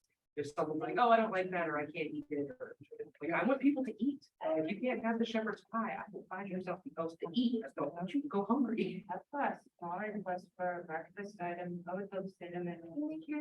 I want to do cinnamon roll waffles at the next. It's way too expensive. It's cost effective. I'm just doing it. I wanna do it.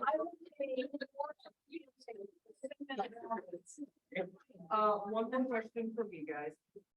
So our community pantry, the site we're at does not have a microwave. Several of us have a few spares. We can bring one and have it out in the community pantry in the cavern. Would that help actually eat the food that people bring to the pantry? Yeah, most likely. Questions, comments, concerns? Do we need to, because again, you're the cook about the ingredients, do we need to up the price $5? That is a conversation with the GMs, maybe, depends on how fancy and how many people. The budgetary stuff is always something. Yeah, that's constant evaluation. Well, just real quick evaluation, is anybody here willing or able to pay $5 more, just so they have an idea of, because it was 30. Are people able to go to 35? What I was gonna ask, because that was my suggestion, was a little bit more for the food. Yeah. Somebody who's large around, our meal ticket is one of the cheapest ones I've ever seen for. I dare you to find a better $6. Yeah. And that's, Yeah. so my thought is that if people can't, for whatever reason, instead, is there a way we could just donate to a food supply? That's possible.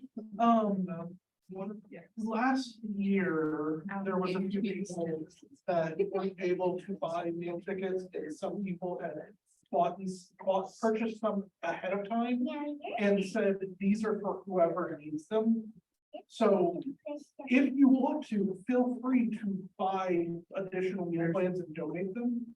I actually have one thing, so we closed the ticket purchase for meal tickets, I think it was 2 weeks or 3 weeks. A week and a half. A week and a half. Which felt very close to me, like, it felt like I was cutting it real close to go grocery shopping in that time. Because I don't just have to have a grocery list, I have to have an estimate of how much I need to buy and how much that will cost. And that takes a couple of days, like I have to source things, right? I want you guys to know that I will talk to the jams, we're gonna try to extend how long you can buy a meal ticket for until the weekend before the camp event. But it is going to become a very hard and fast, if you cannot afford a meal ticket before it closes online, you will not be able to buy one on site. And I would say, We have pantry, you won't starve, Yeah. but if you don't have a meal ticket, we are not going to be okay with you eating at the buffet. and depending on the situation. If you're running into a financial situation or something, talk with us. But the biggest thing that we have to have a head count. That's all it is, so that we know exactly how much we gotta buy and how much we gotta budget for. And we have to have that with plenty of time to source where we're gonna buy it, and then make sure we have training tips for it. Also, for a clarity thing, like, we had the budget for the food that we bought and the extra we bought. Yeah, on we were under Saturday. budget, we had Yeah, money. we were under budget on the food we bought. It's just, we were planning for a certain number of people. And we made a few exceptions, and those exceptions really impacted us. Yeah. So going forward, you will. Not work down to the wire. It was a learning experience and we have learned from this Exactly. experience. Accurate, I promise there will be problems next time that we'll learn from. That deadline will be more harm. It's not gonna be up being mean or being rude. But No, it's, because of the needs, we have to set that. yeah, it's necessary. And please understand, I don't want anyone to be hungry. If you can't afford the meal ticket, talk to us. If that's still not an option, I'm not gonna let you starve. You will eat. There will be, you can bring your own food, or there'll be the. Right. I just like ideas, throwing this out there, see what comes back. What if we upped the day events to like $12? Even dare I say $15? No, Totally. Don't shoot the messenger until it's out. you Take think that you're extra $5 that everybody is paying into to just pay for the food, expect 50, 60 people at the camping event. That way there's always extra. People can always get, seconds at the end. The issue we run into with that is not necessarily, like, it's a great idea. The problem comes Sunday afternoon with, we have half a pantry full of food that we've not used or leftovers. And trying to get people to take all the leftovers home, because we will not have a way to cart them back. Right. So there's a balance there. Yeah, oh yeah, definitely. It's not a bad idea. Like, actually tomorrow, we are talking about this. We may not have an answer for it tomorrow, but we're gonna be discussing all of this. I do want to pose out one question, for everybody, and this is just, I want to understand what people feel about it. How would you guys feel about having one ticket price for the weekend that includes? It's just, you pay for the event, like $65, you pay for the event, and you get a meal ticket. Yes. yeah, I'm gonna try that. Yeah. I kind of like the idea of it being separate, on the note of, Matt was talking about, I don't like certain things in the meal. And so then it becomes, if it's built into the price, then it's kind of like, it's on you guys to make sure everybody has something that they like to eat. But if you separate it as a separate meal ticket, then it's more on the buyer to be like, well, you kind of have to have a certain expectation of they're gonna make things for everyone. If there's something I don't like here, that's kind of. As the cook, I agree with that. That's good. That's very And fair. also, Eventually, paper food they're not gonna eat. I am, And they're like, that loves community. So for those who like simple basic food, it would be easy to add, simple sandwiches or. Right, there's solutions that way. So that way, like, if. I could never afford to buy my ticket and my meal ticket at the same time. That's fair. Because it is way easier for me to have $30 and then the next check have $30 than have $65 just right now. Sure, like I said, that's more of a question of just kind of, we're taking the pulse and seeing what gets things. We're not making any decisions on that, but it's more future planning when we're, as the community is growing and getting bigger, we obviously have to.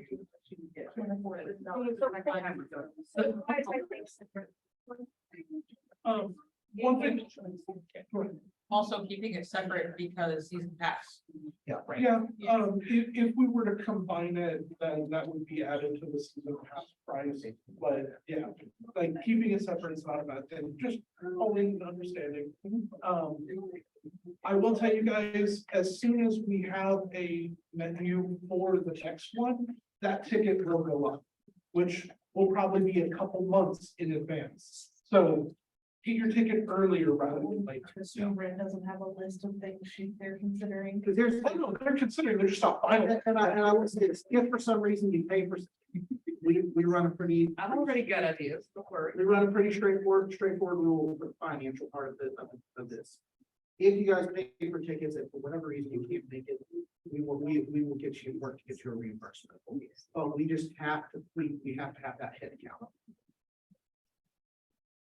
I was just wondering, the season ticket, if we could do a season ticket with and without the meal plan, because I'm more likely to just buy it all at once and be done with it. Well, you can put both of them in your cart and purchase it at once. So the meal tickets are at the beginning of the season, then we can go ahead and read them. I don't put them up until we have a menu. That way you know what you're buying. Because if it's things that you're just like, I won't eat this, I'd rather you not purchase it. I would Fair absolutely be like, we're having spanakopita and Hunkarmageddon and kibi. If you don't like it, you're all gonna go hungry. I like it. We don't do that. Wait, can I sign up for that dinner? I beat you that anyway. Promise? Yeah. Clayton's birthday, legit. You're gonna be there. Anything else food related? Question for your hard work. Thank you. There will never be scrambled eggs again, get over it. There will still be eggs, they will not be scrambled. They eat scrambled eggs at that. Well, not only is that, there was a team of 3 people Mhm. racking individual eggs. Yeah, guys, it's just for the 32 people that I purchased eggs initially. We went through almost 300 eggs. And one person scrambling those eggs takes the entirety of my cook time. Yeah. Let's start doing like oven baked versions. You just get little like cube scrambled eggs. Yeah, like little squares. Egg cube. Out of the casserole dish, but I'm not making them. How can egg be cube if egg are round? I will, however, concede and bring ketchup. Yay! We're in Missouri. Hey, we're not, or I guess, oh, there we go. It's always gonna be hot. Anything else? All right. Anything else you want to play? I want to talk about metagaming. So metagaming, a topic that if any of you were in role-playing games, you probably heard the topic. I wanted to talk to you guys about good metagaming and bad metagaming. Because metagaming in itself is not necessarily bad. It has a very bad reputation, because a lot of times it's used in a way that is benefiting the individual, where they min-max their character, or they know that this monster is weak to this type of attack, or things like that. And that's a bad metagame, where you're doing it for advancement, for self-advancement.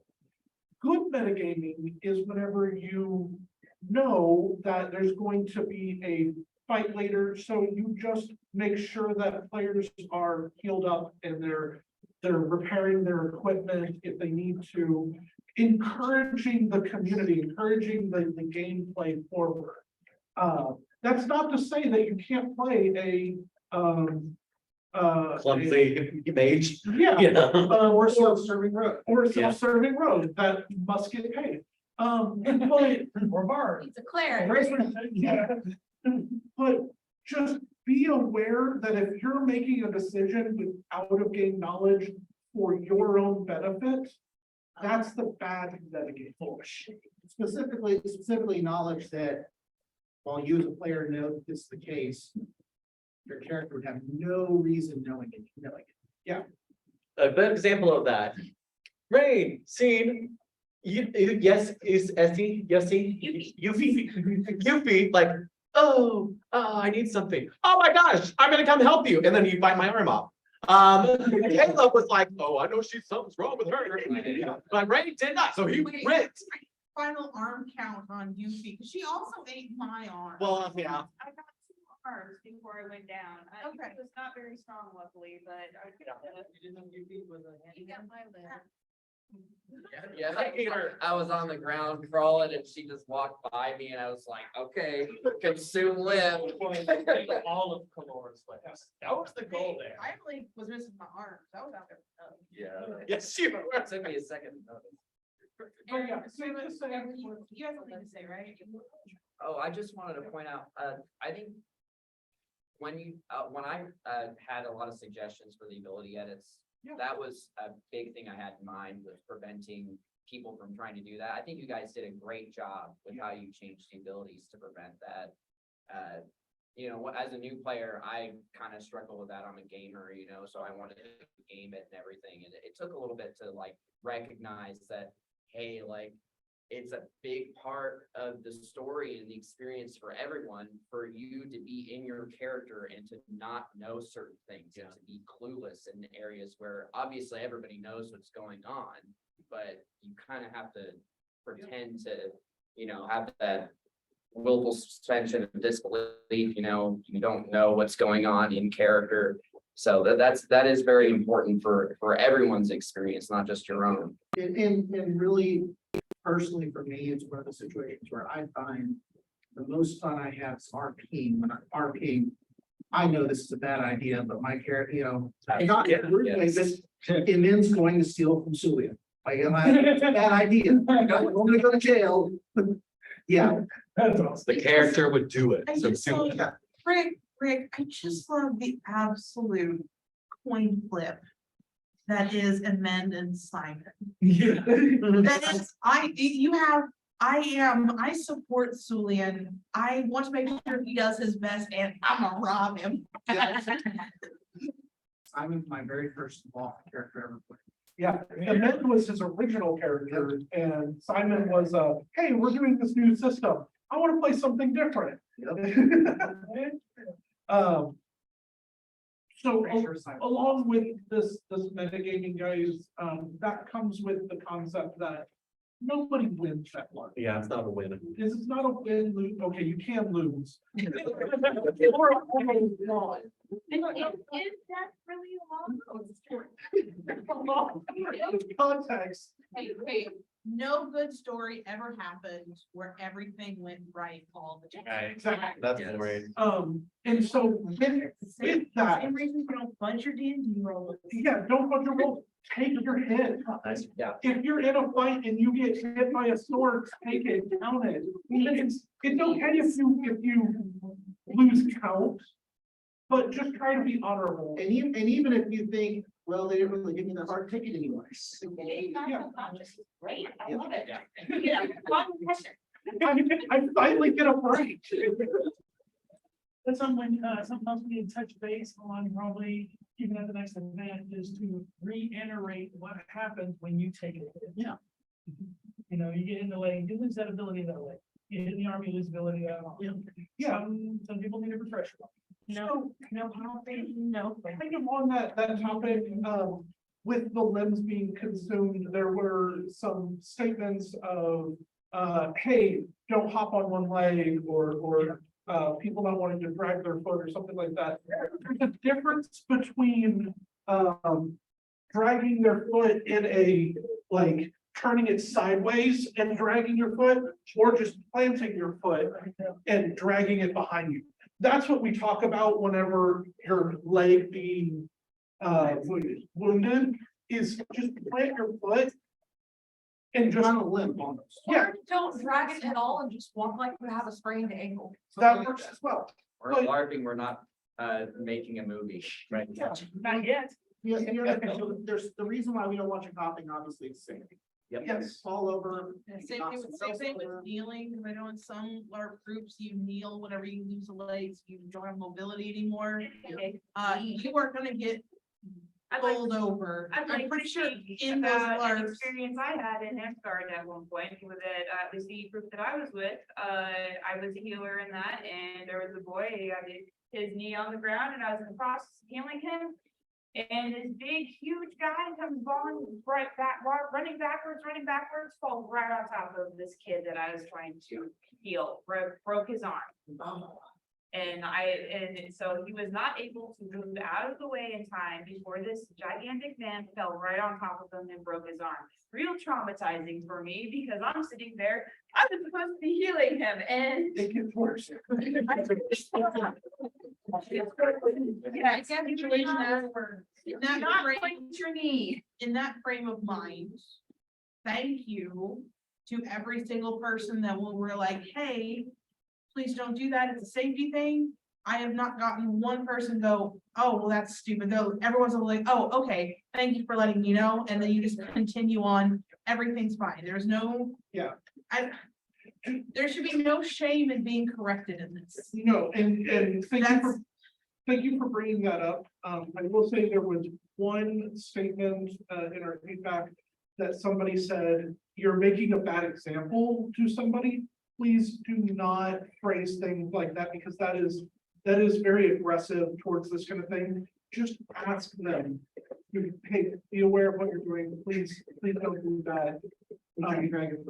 Yeah, don't be accusational to somebody with those types of things. And I'm not saying we did it or anything like that. It's just try to be aware because that leads to a really negative experience, especially for like new players that don't maybe know how to approach that. So just be aware of that, how you approach it. Just one more thing that I'd like to mention while we're on this general topic. If you fall in combat, please just get up and move out of the way. Yeah. If you have a reason to still be around, move over next to a tree or something, like move away from the battle itself.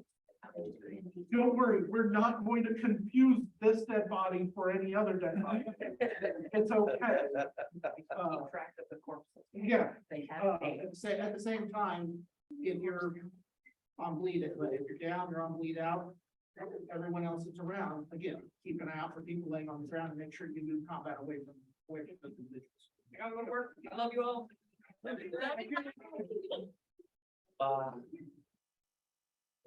Situational awareness for everyone. Yeah. Be aware of who's around you, be aware of who you're around. That's how we keep it safe. And if you're not somebody who is situationally aware, be open to listening to others and call out. So when the horde attacked, I didn't know that consuming them bypassed. Is there any way for mechanics that can be more armored? That we can say something like. We will review that with the mechanics of iterations. So Yeah, I'm looking at that full process. for abilities that was put in the game before we did a rework of all the abilities, so it was before a lot of these things. So that's why there's a little bit of confusion there. Theoretically, It was a 2.0 ability and a 3.0 system. theoretically, a physical resistance bypass. That's what I use. Yeah, but if I didn't get rained on. Yeah. Bypass it. We'll look and see. Because Well, now we have the time. Just one that got, I just figured it like a heavy hit on armor. Like they came over, they got to my shoulder, I wear those massive plates. I'm like, okay, I'm safe. Get him off me before it goes for too long and he gets to the number. I mean, I feel like that's a very fair way to have interpreted it. And then the second time I got consumed with the same arm, it was gone. That's how I treat it. yeah, I think, You did you well. know, obviously, we will talk about it and come back with an unofficial, but I think that's a good approach. Yeah, I like that a lot, actually. So. Anything else with this stress? Taking your hits, medicating.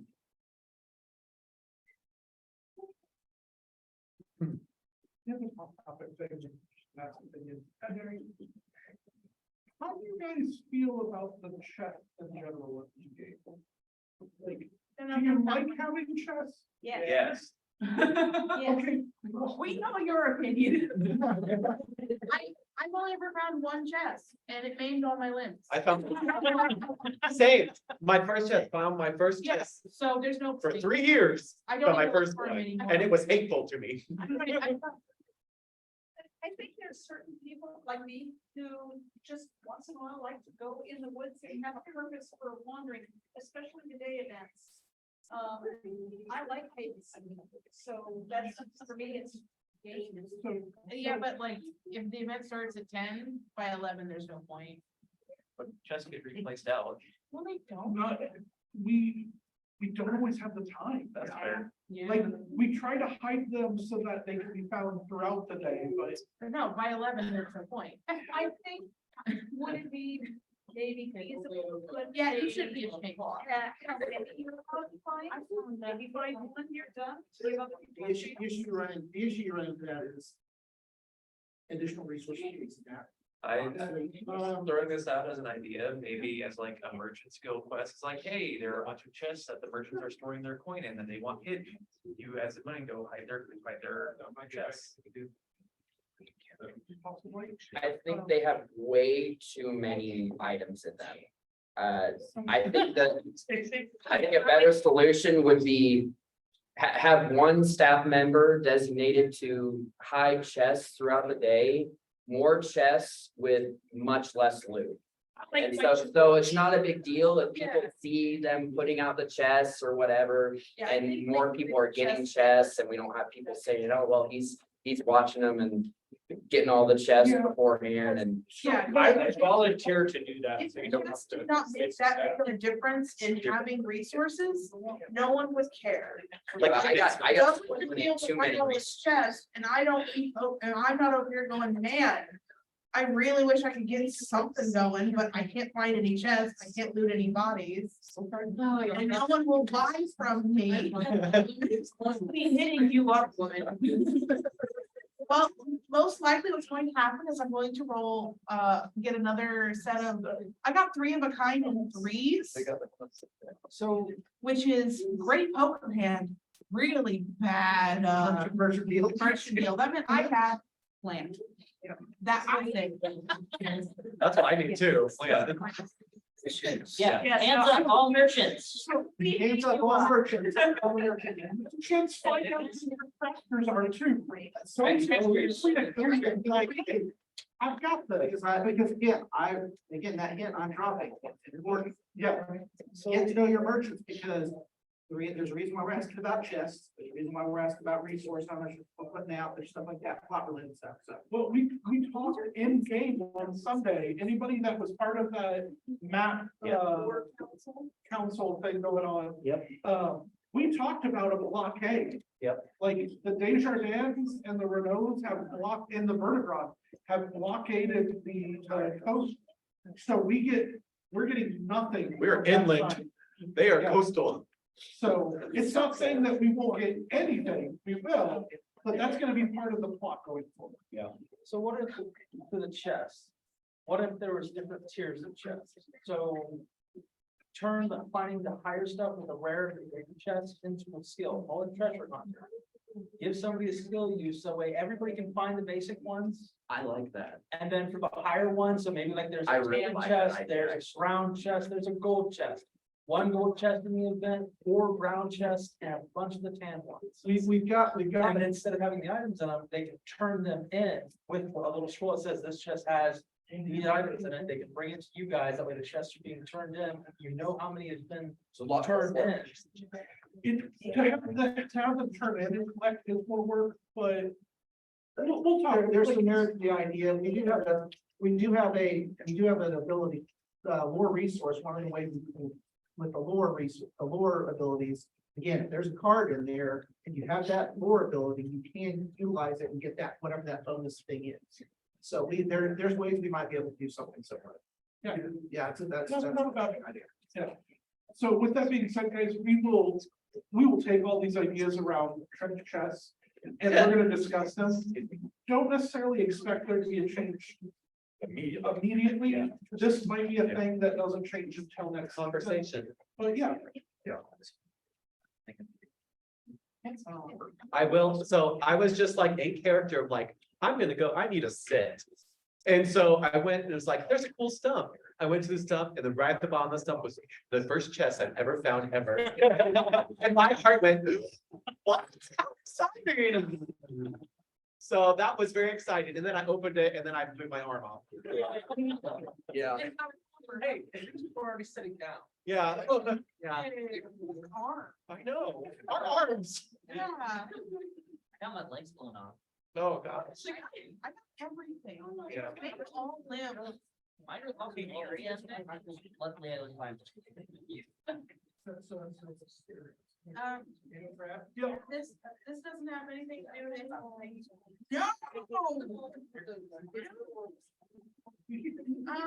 Doesn't have anything to do with anything, but Sandra made this really cool pop thing. And he's taking commissions, if you like to commission him. Awesome. That's so. I need to get one of them, go ahead. I'm looking to see, because I don't get to wear her very often. That's just gonna cry. Pops required her, the expensive. Yeah. So starts at $50. Yeah, it starts Starts at at 50. Yeah, I'll And you send can, you a message. you can come see the quality, it's great, he's even got like the Meadowmere symbol on it, like our map is like the background. Oh, shut up. It's so good. Yeah, it's even got like a little picture of. the That's so sites. good. Good. Good job. Yeah. That's good work. That's high class. All right. Trevor, okay, so it is 4:18 right now. We'll break up if you guys have questions. Are you gonna talk to us any about our next event? Anything to set up? Day event? I do. Tell No, us. we-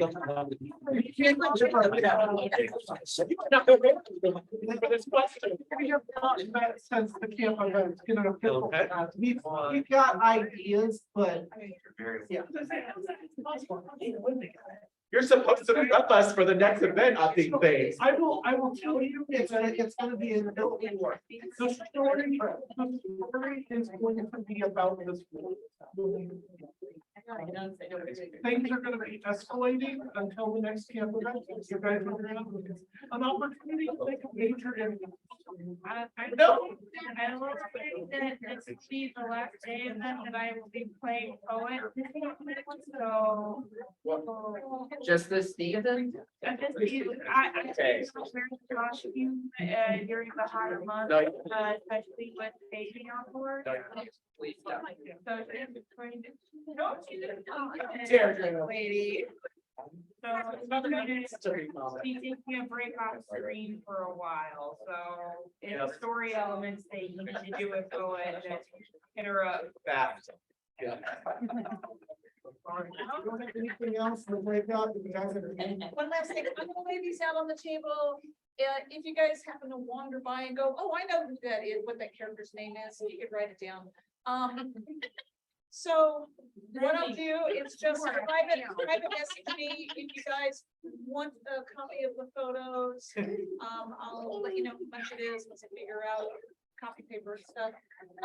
And if you guys want to add a blurb about your character to go your style, my thought is what you would get is basically this on photo paper with your name typed on it. And your character name above, and then you can do what you want to do with it. But I would love to hear from you who your character is, its backstory. It's tiny. But anyway, I'll lay it out here. I'm still listening to names. All right, if there's nothing else, we'll break up. You guys need to press the end for character questions, ability updates, and that stuff.